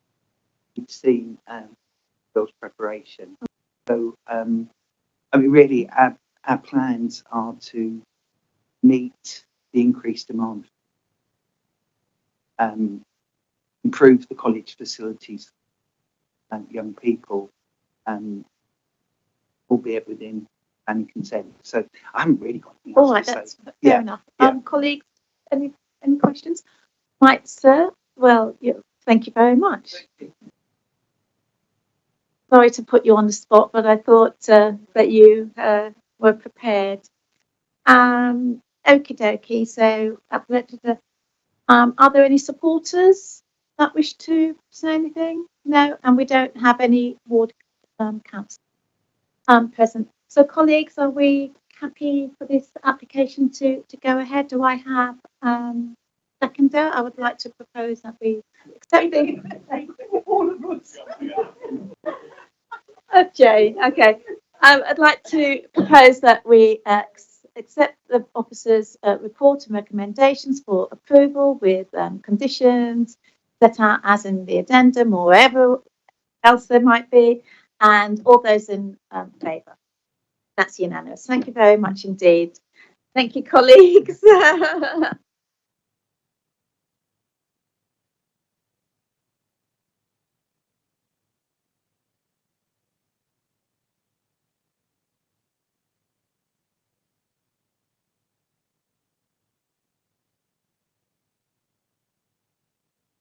colleagues, this is our last one before Christmas. So yeah, Merry Christmas. We can say that.